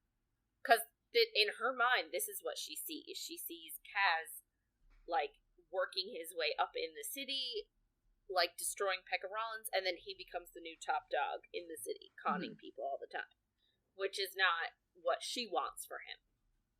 No. And, like, yeah, how is he... Because that's kind of what he's doing. He's trying to not take over, but he's trying to destroy Pekka, and then what? That's, like... Yeah. How? Yep. That's all. Yeah. So, Inej is, like, trying to replace the bandages that were on her from those ninja stars. And she's got, like, quite a few, and some of them are deeper than others. So she's trying to, like, unwrap and rewrap her wounds. And there's a few that she's struggling with, so she plans to go get Nina to help her. Mm-hmm. But Kaz is like, just sit down, I'll do it. And he wasn't wearing his gloves because he took them off to wash his face, right? Mm-hmm. He's splashing water on his face. So obviously you don't want wet gloves. It's true. So he's not wearing his gloves. So he's offering to help her. And there could be some skin touching. I know. Can you, like, how far we have fallen? Oh, like, you have a point. Yeah. We go from, like, super sexy times to now being excited over somebody's skin touching someone else's skin. I am, though. Very happy about this. Yeah. But, like, he is having a full-on panic attack about this, too. Like, he is freaking out. No, he is definitely not okay. Like, he is, like, he says that, like, he is, like, his heart is pounding, he's, like, sweating, he's, like, just in, like, fight or flight mode at the moment. Mm-hmm. But he does manage to do both of her forearms, and I don't think he touches any skin. Like, he manages to gingerly work around it. But then he gets to her shoulder, which is a bit awkward, because I think she's got it, like, wrapped, like, I don't know if she's got it wrapped around diagonally across her chest over her shoulder, or if she has it wrapped around, like, the top of her arm, but she's got it wrapped around in an awkward way that in order for him to, like, he's gonna have to get real close. Yes. And, like, touch skin in order to get it. Yeah. So, doing that, or the thought of having to do that, brings him right back to having to use Geordie, like, as a raft to get back to Ketterdam. Yeah. And I don't know if Inej, I feel like Inej obviously sees the panic in him. Yeah. But she starts talking about how hard she finds it too, and this is actually the first we really get. Like, I know that in your section she did mention, like, the men and all that, but this is the first that she's admitted to Kaz, especially, how much she also struggles, like, with people touching her. Yeah. Like, especially boys and men, like, even Jesper. Yeah. And how she's, like, really terrified of seeing a client up on the road somewhere. And her talking about her issues really brings him back to the present. And she also, like, she keeps talking because she sees that it's helping him. So she mentions, like, how manipulative Tante Helene was. Like, one day you were her best girl, and then the next day she was, like, threatening to sell you. Mm-hmm. And she could hug you one time, and then on another time come up to you and just slap you, like, for no reason, and, like, you didn't know which one she was gonna do. And Inej said that, like, the first time Nina hugged her, she flinched at the contact, because she is also very damaged. Yeah. So, Kaz was, I'm gonna say he was calm enough to deal with the shoulder wound. And when I say calm, I mean he suffered through the minimal contact. Like, it was the barest of touches of skin on skin, but it was more like he had to get really close to her. Like, he invaded her hula hoop Mm-hmm. in order to, like, wrap the bandage around her arm to get the shoulder wound. So, like, it wasn't even necessarily touch. It was just the proximity that he really, really struggled with. Yeah. So, like, he dealt with it, but it was a massive effort for him. Like, he was so supremely uncomfortable. Mm-hmm. And, like, he knew that, like, he had to get through it as quick as he could and, like, just get it over with. And he knew that, like, he couldn't continue. Like, he couldn't keep touching her after that.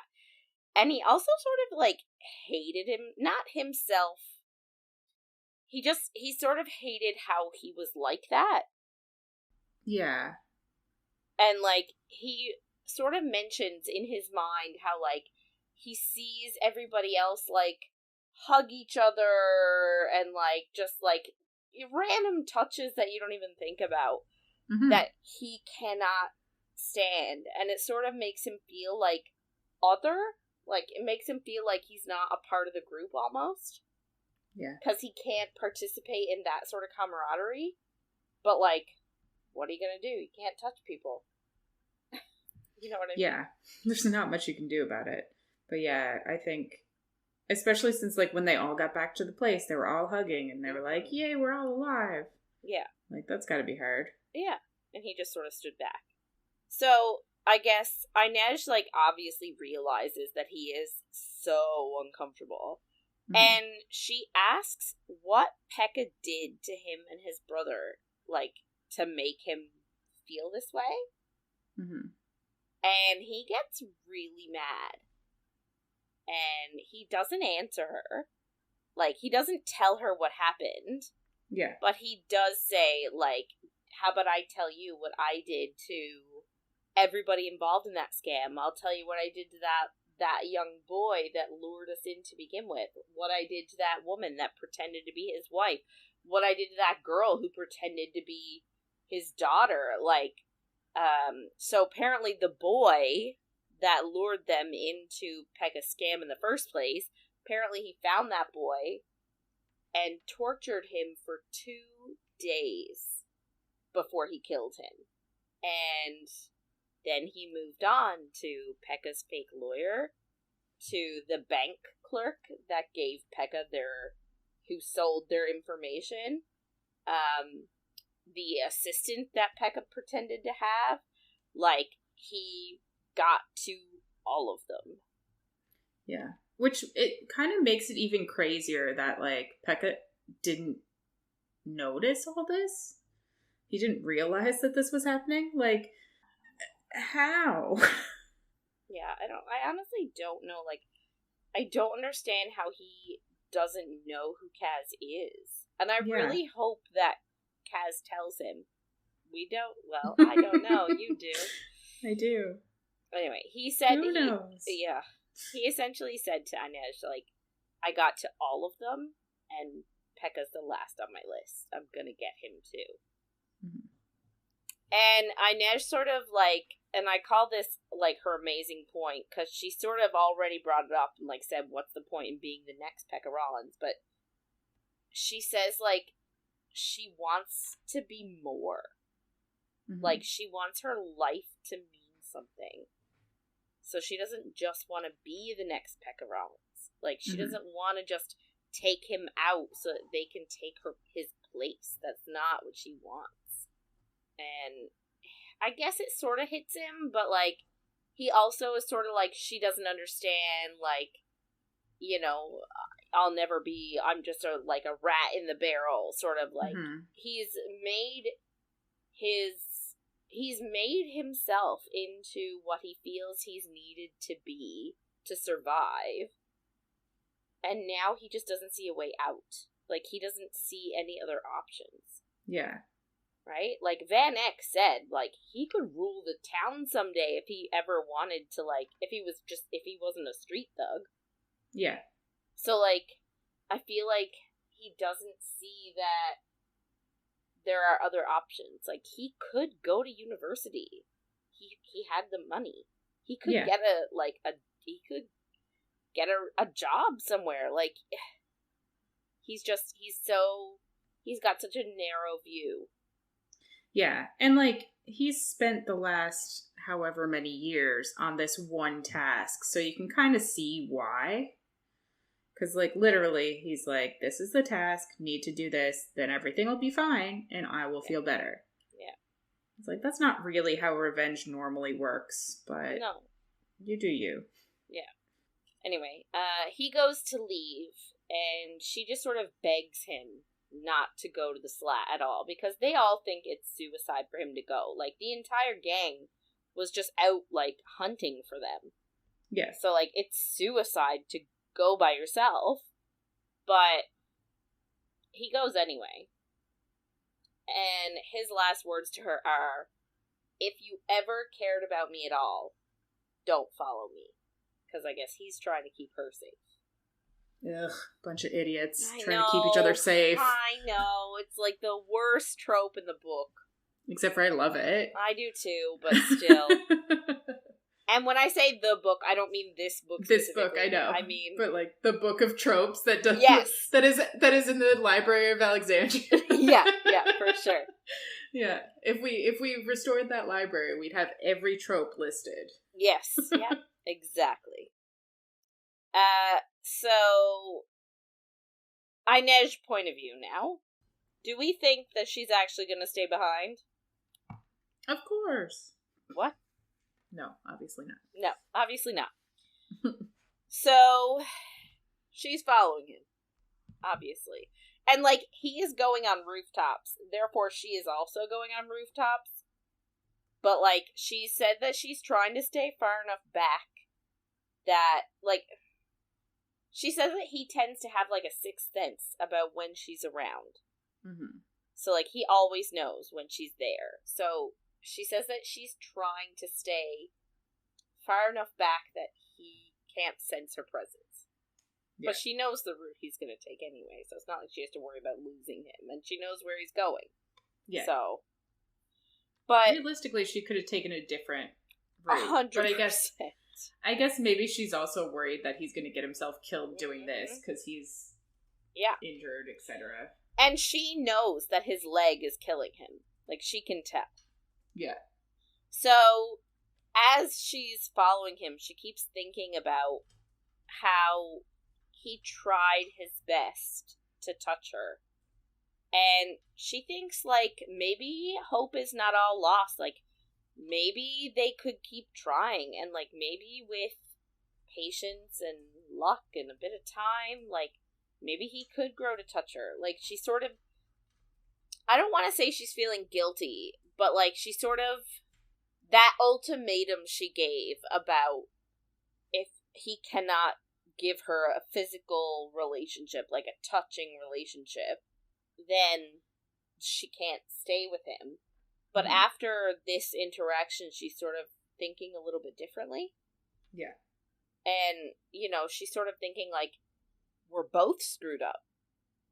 Because, like, if he learned to touch her, like, who's to say she would be okay? Who's to say she would be able to deal with it? Right? So she's sort of, I don't want to say regretting, but she's sort of rethinking that ultimatum. Yeah. So the relationship, I feel like, has changed a bit through this book anyway, because, like, in the beginning she was like, he won't want me if I'm broken, and then he tells her that, like, he doesn't care, he'd come for her every time. Like, I think it is changing a bit. I think she's starting to realize that he has real feelings for her. Mm-hmm. Now, I don't think he realizes. I think he is blissfully obtuse about her feelings for him. Oh, yes. But fine. I think he knows that he's in love with her. Yeah, oh, yes. He yes, knows how he feels. Yeah, but I think she knows that he has feelings for her, but I don't think he knows she has feelings for him. Clear as mud. Yes. Yeah. I get what you're saying. So, she has decided, obviously, we know she's following him. She's thinking to herself, I'm gonna watch over him, I won't interfere, though. Because she doesn't want, like, obviously he doesn't want her to be there, so she's like, fine. they sneak separately into the house, and she, like, tucks herself into a corner of a rafter, and she watches as Kaz literally comes down the stairs out in the open and just is like, hello! And did you miss me? So, like, Per Haskell is there, obviously, and, like, a bunch of the gang members, and Kaz just gives this speech, and, because Per Haskell is like, if you're here to promise that you're gonna give me my money, I don't even care anymore. And Kaz is like, no, you know what? I'm here to tell you I'm done making money for you. Mm-hmm. And he gives a speech and says that, like, I created this gang. I made this gang. You have as much money as you do because of me. So, like, I'm done making you money at this point. And Per Haskell is like, okay, boys, like, sick 'em. Yeah. And they all, like, rush at Kaz, but he's, like, going down these stairs. So he sort of has the upper hand because he's got the higher ground. He's got the higher ground, yeah. I love it. Yeah. So he's got his cane and whatever, so, like, they come up at him and he's, like, beating them all back and doing a great job. And he, like, fights all of them off. But eventually, obviously, he gets overwhelmed and they have him on the ground and they're, like, punching him and kicking him, and, you know, it's not a great time for him. Inej, like, obviously sees it and, like, moves, like, skitters across the ceiling and, like, goes over to him, and she's about to, like, drop down on the dudes. But Kaz looks up at her and makes eye contact and, like, very, very slightly shakes his head. Like, don't come down. And I guess he does manage to, like, I don't know, sweep the leg or something, and he breaks someone's foot as they're trying to stamp on him. It's yeah, like, he does. Yeah, he does some crazy shit, and manages to get back up and beat them back again. And he ends up, like, talking again, and essentially, like, telling Per Haskell that, like, again, he's been the one running this gang, and Haskell does nothing. Like, he wakes up at noon, he doesn't deal with any, like, this entire book, I don't know if we've really mentioned it, but this entire book, like, Roddy and one of the other guys keeps coming back to Kaz and saying, the old man is getting restless, the old man is struggling, he can't deal with the ins and outs. Like, he's hates dealing with the day-to-day of running the place. So, like, Kaz says, like, you don't even know how to run this gang. So, like, he says, he's like, you get up past noon every day, all you want is the money from the gang, like, and Per Haskell tries to come back and, like, says that, like, well, Pekka Rollins said that you are blah, blah, blah, and Kaz comes back with, like, why would you trust Pekka Rollins, a dime lion, over your own gang? Like, your gang is your family. So why are you trusting him, his word, over someone in your gang? And he makes he does an amazing job being like, you know, this guy, like, why are you lying? Why are you rolling over for Pekka Rollins? And the guy's like, because he's Pekka Rollins. Like, you don't cross Pekka Rollins. And Kaz is like, I am. Like, I'll do it. He's not in my gang. Like, I'll stand up for them. Anyway, he then tries to, like, prove that Van Eck double-crossed him first and that they didn't kidnap his son. And, like, again, Per Haskell is like, oh, but Pekka Rollins said blah, blah, blah. And he's like, who would you rather have as your leader? Like, speaking to everyone else in the gang. Like, would you rather a crow? Who, I guess him, or someone who will roll over for Pekka Rollins and the dime lines as soon as there's trouble. And Per Haskell, I think, brings up, like, the fact that he has, like, he's crippled. And he says, like, who would you rather have? Like, I might be a cripple, but at least I don't run from a fight. Yeah. And, like, that's 100% true, because he literally just got beat to pulp. Like, he's standing there with, like, a black eye and, like, a busted lip and, like cuts and, you know, like, broken ribs. Like, he looks beaten to a pulp. Mm-hmm. And he's like, yeah, I'm crippled, but I don't run from a fight. So, speech was very stirring. He gave a rousing speech. And the rest of the gang, the dregs, side with Kaz, and they kick Per Haskell out of the house, out of the gang. Yay! Yay! So, Kaz is now the leader of the dregs.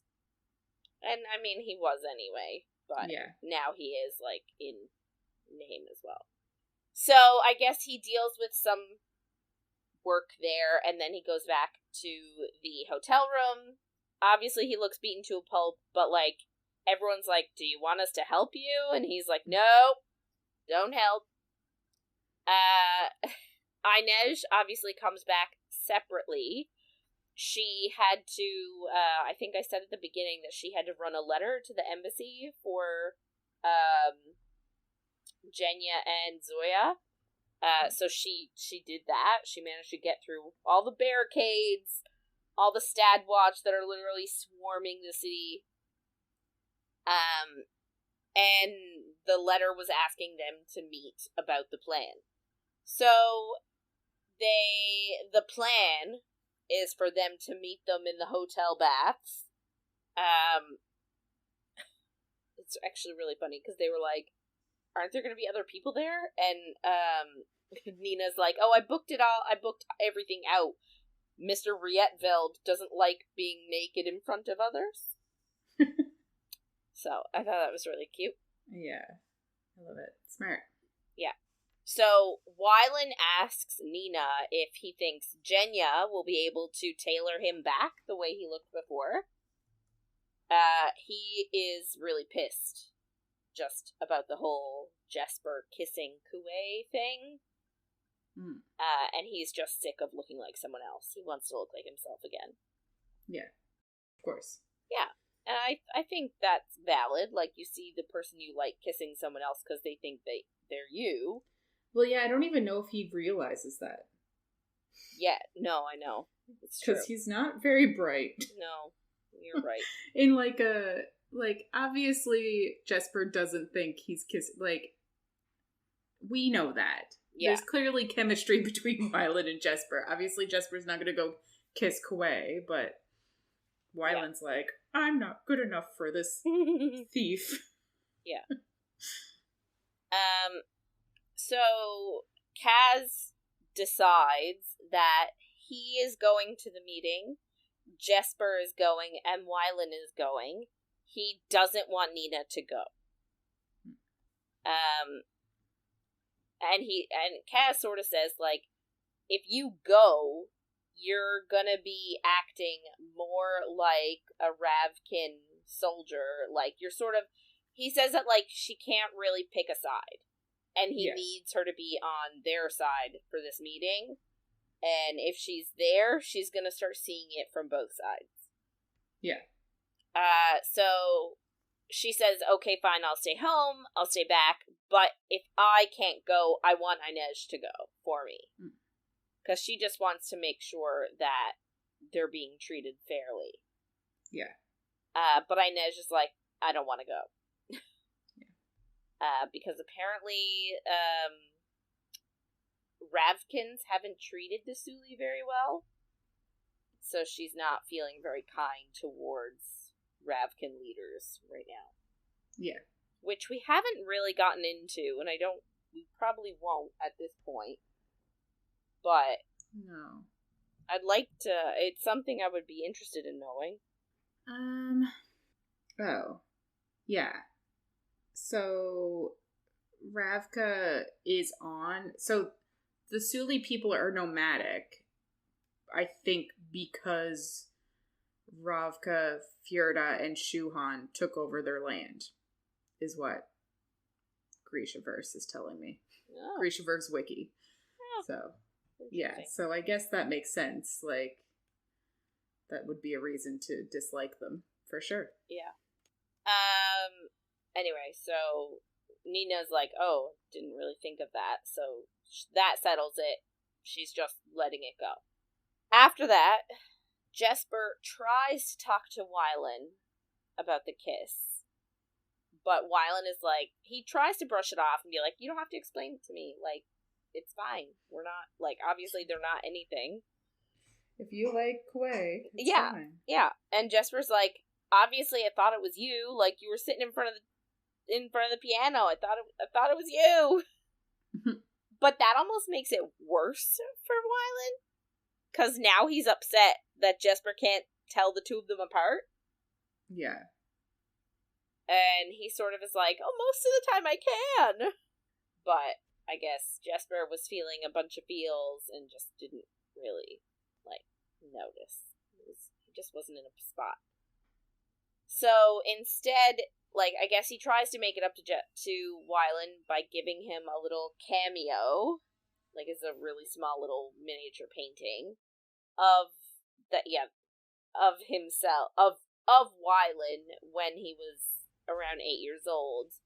Apparently his mom painted it, and Jesper grabbed it when they were at St. Hilda, and he said, you know, I took it just in case Jenya can make you look like you again.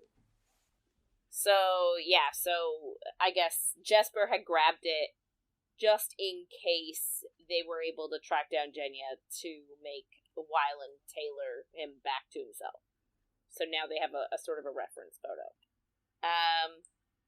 And I guess Wylan is very happy. Yeah. That he has that picture. So they head downstairs to the baths and meet with Jenya and Zoya and a third guy named Sturmhond, who was in book 2. Yeah. Of Shadow and Bone.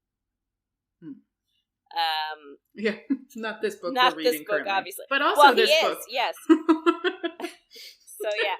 So Sturmhond is like this legendary pirate, actually, or he likes to privateer. He refers to himself as a privateer. So Kaz immediately knows who he is. And apparently he has been authorized to participate in the auction on behalf of the King of Ravka. So Kaz is like, I want to speak to you one-on-one. So they go off and speak alone.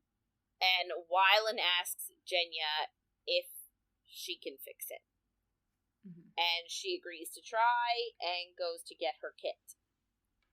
So he sits in front of her and she works very slowly, but with his input and the picture and Jesper's input too, like, she slowly makes it work.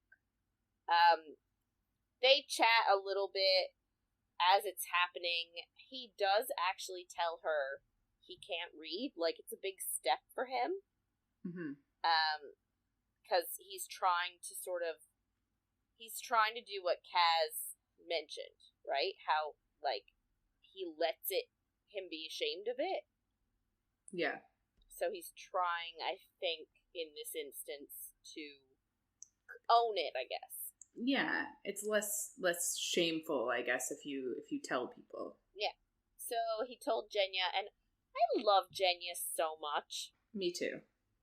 Like, she was very, like, well, maybe the right people didn't teach you. And he said, no, like, I was taught by a lot of people. I had the opportunity, but I just couldn't get it. And she was like, well, it doesn't look like you've suffered over much. Like, doesn't... Yeah.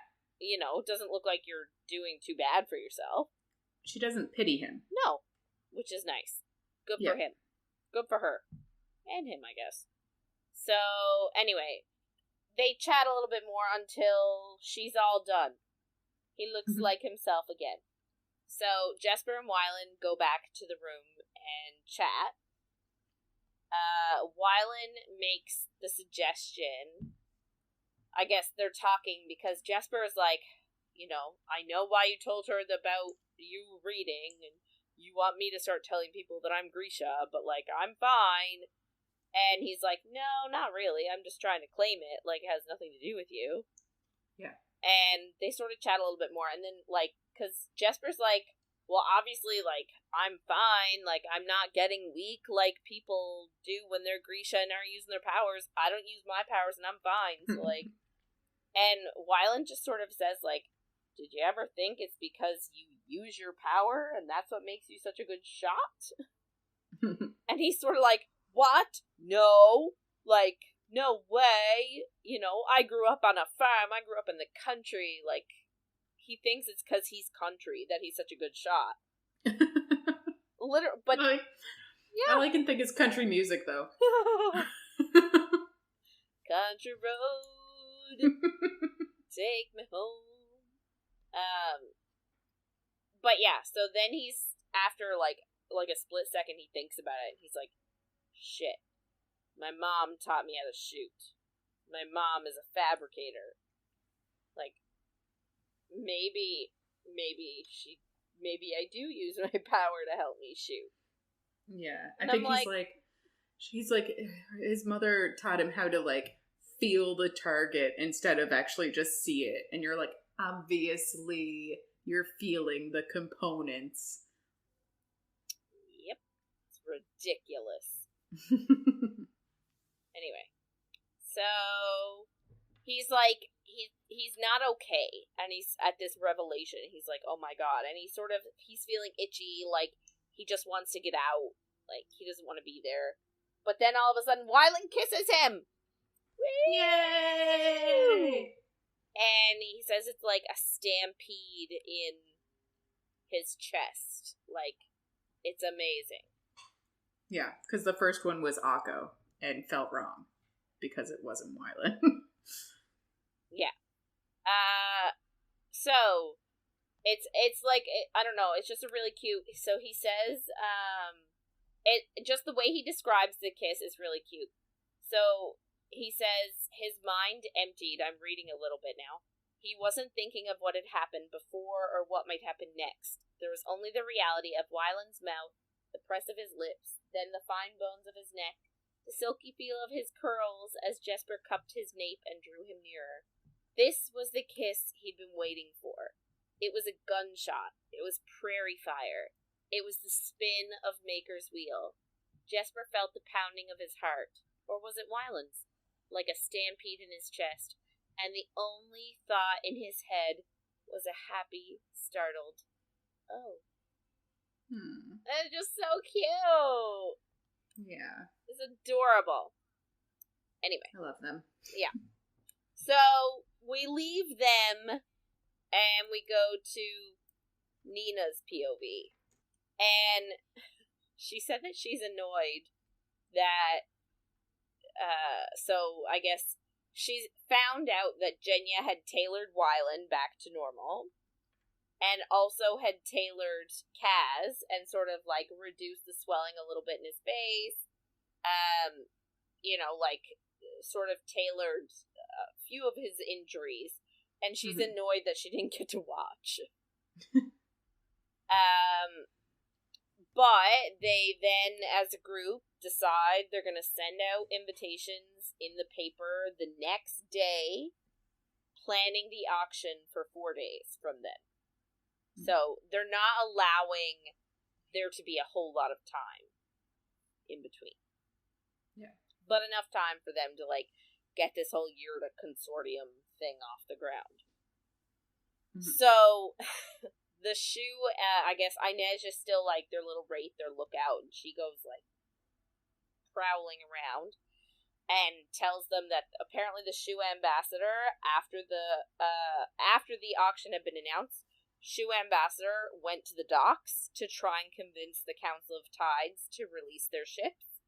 And they're like, oh, they're trying to send for a fabricator to make gold so that they have a bunch of gold to auction with. And they're saying no way. And good. Yeah, and also the Merchant Council, including Van Eck, are locked away, deciding whether or not they would sanction the auction. So that's something that they didn't tell us about. Is that the Merchant Council have to, like, approve of the auction. They have to sanction it and decide whether they're going to allow it to happen. I think the reason that this is happening, though, is because Kuwei is wanted. So they're like, are we going to let this happen, or are we going to go in and arrest him? Yeah. Well, so they do sanction it.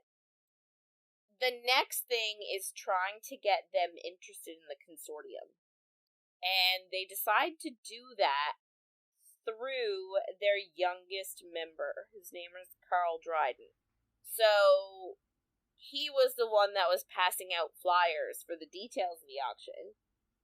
And he is also represented by Cornelius Smeat, the lawyer. So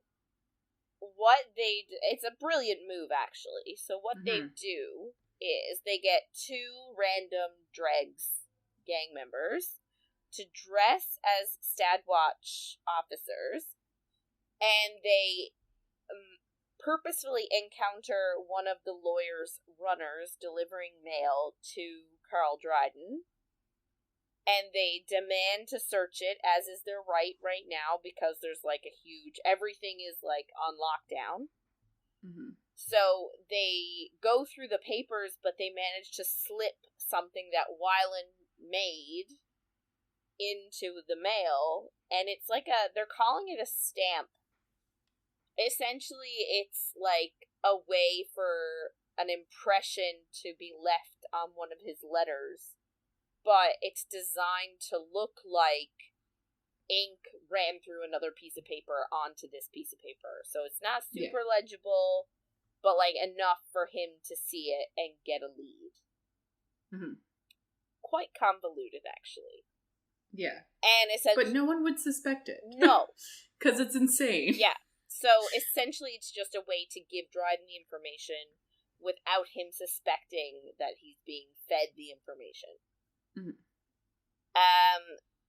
So the stamp was essentially like, it didn't have names on it, but it was the imprint of a question, somebody asking Smeat if they knew of Johannes Rietveld and whether he could make an introduction.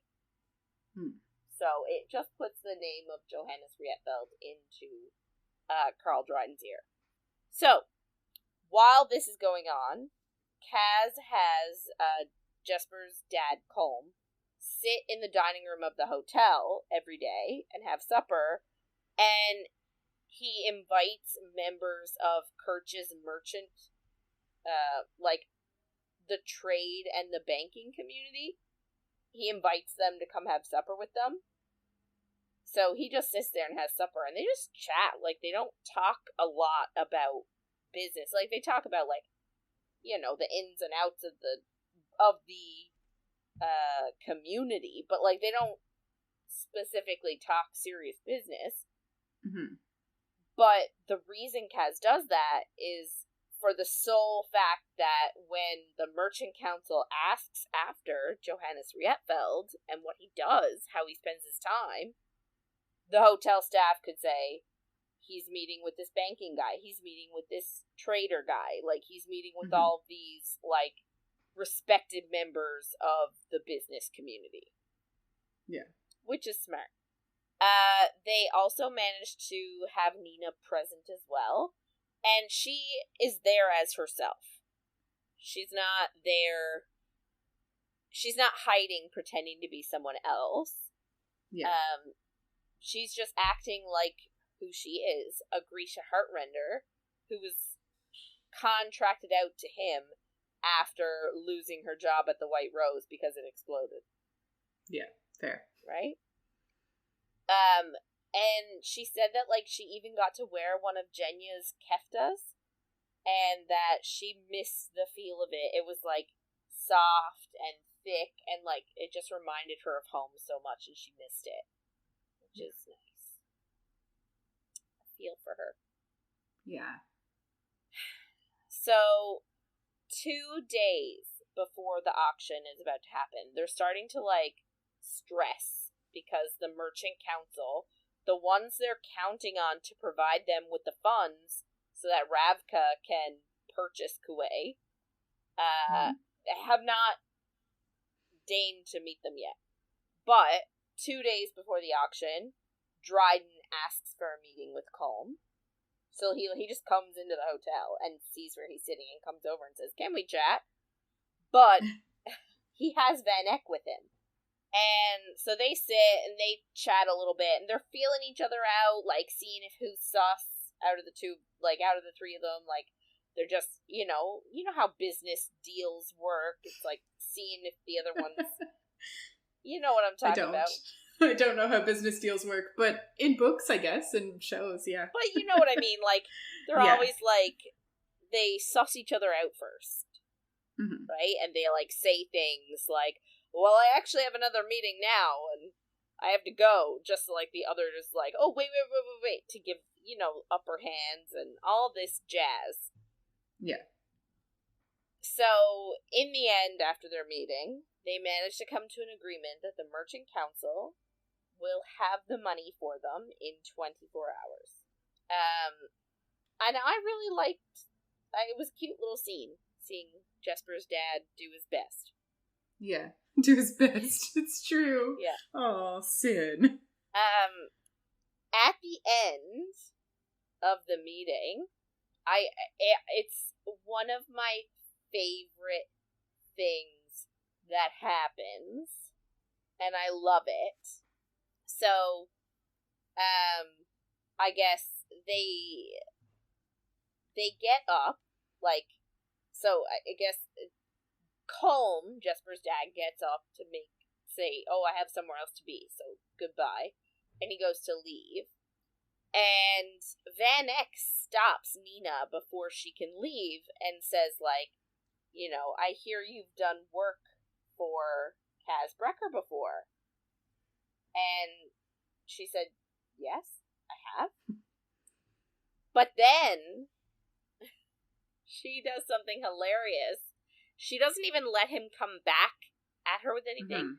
She, takes his hand, and she's like, "But if I had any idea where he has taken your son, I would have told the authorities." And, obviously he does not give a shit where Wylan is. And he knows that he hasn't taken Wylan anywhere. Yeah. But, so, now he has to play, worried father. And he's just like, thanks. And then she's like, "Oh my gosh, I can't imagine the pain you must be going through. How did Brecker even manage to get your son? How did he manage to get his hands on him?" And so then he has to go into the lie of, "Oh, well, he wasn't at home. He was studying music in Belent." And then she's like, "What do the teachers say about him being abducted and taken?" And so he's like, because we all know that he's never been to Belent, and we all know that Van Eck has no communication with any of the teachers in Belent. And I'm pretty sure the lie that Van Eck told Wylan was that he was going to be a teacher. Yeah, I don't remember. But... So all he could say is, they don't know? Anyway. Yeah. And then she's like, "Oh, well, maybe he fell in with some bad people, bad company." And so the Van Eck is like, "I guess." And she was like, "Oh, I hope he didn't cross Kaz Brecker." And he's like, "Well, Wylan would never." And she's like, "Oh, of course. Only a fool would cross Kaz Brecker." I love it. I do too. It's so good. She soundly put him in his place, and it was my favorite thing. Yeah. But it makes you wonder. So he obviously doesn't know that she was with Inej that night, and that they were at his silos. So Pekka didn't tell him that? I guess not. Well, I mean, would you really want to tell him that you failed at your one mission that you said you were going to do? And that, a girl bested you?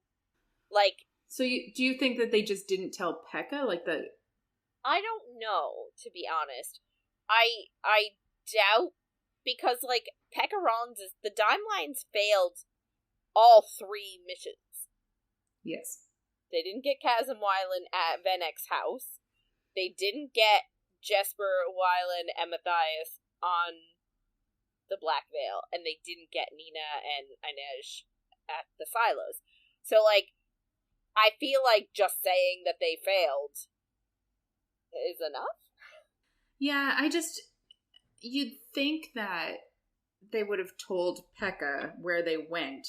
Because, like, wouldn't he be trying to figure out what they're trying to do? And then, like, I guess maybe he wouldn't tell Vanek. But it's like, if they're buddies and working together, wouldn't we tell him that one of them was on top of the silo doing something? We don't know what, but maybe check on your sugar.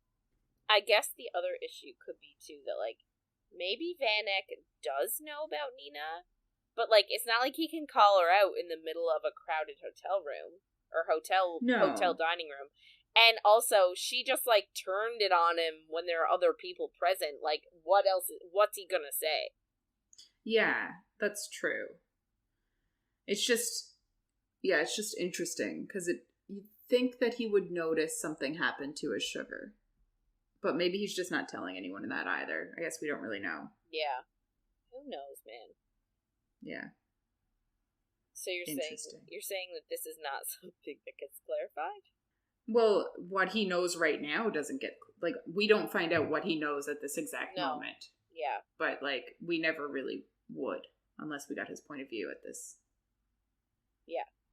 But yeah, I guess he could have been saying... It does make sense if he was saying it as kind of like I know you're working with him, and then she turned it around to be like, if you cross Kazbrecker, you're fucked. Yeah. But then, like, the only reason that I kind of don't think that is because if he knew that she was working with Kaz, would he trust this random stranger that she is also working with? That seems sketch. No, you're right. Yeah. So what happening? Yeah. Interesting. Yes. If anyone has any ideas on this, let us know. We'd love to hear your opinion. Yeah. So I guess we're gonna wrap it up for this week.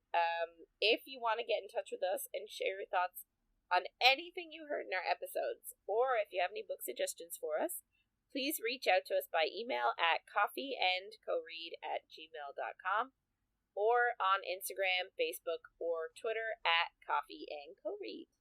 So next week, we're going to be reading chapters 30 to 45 of, obviously, this book, Crooked Kingdom.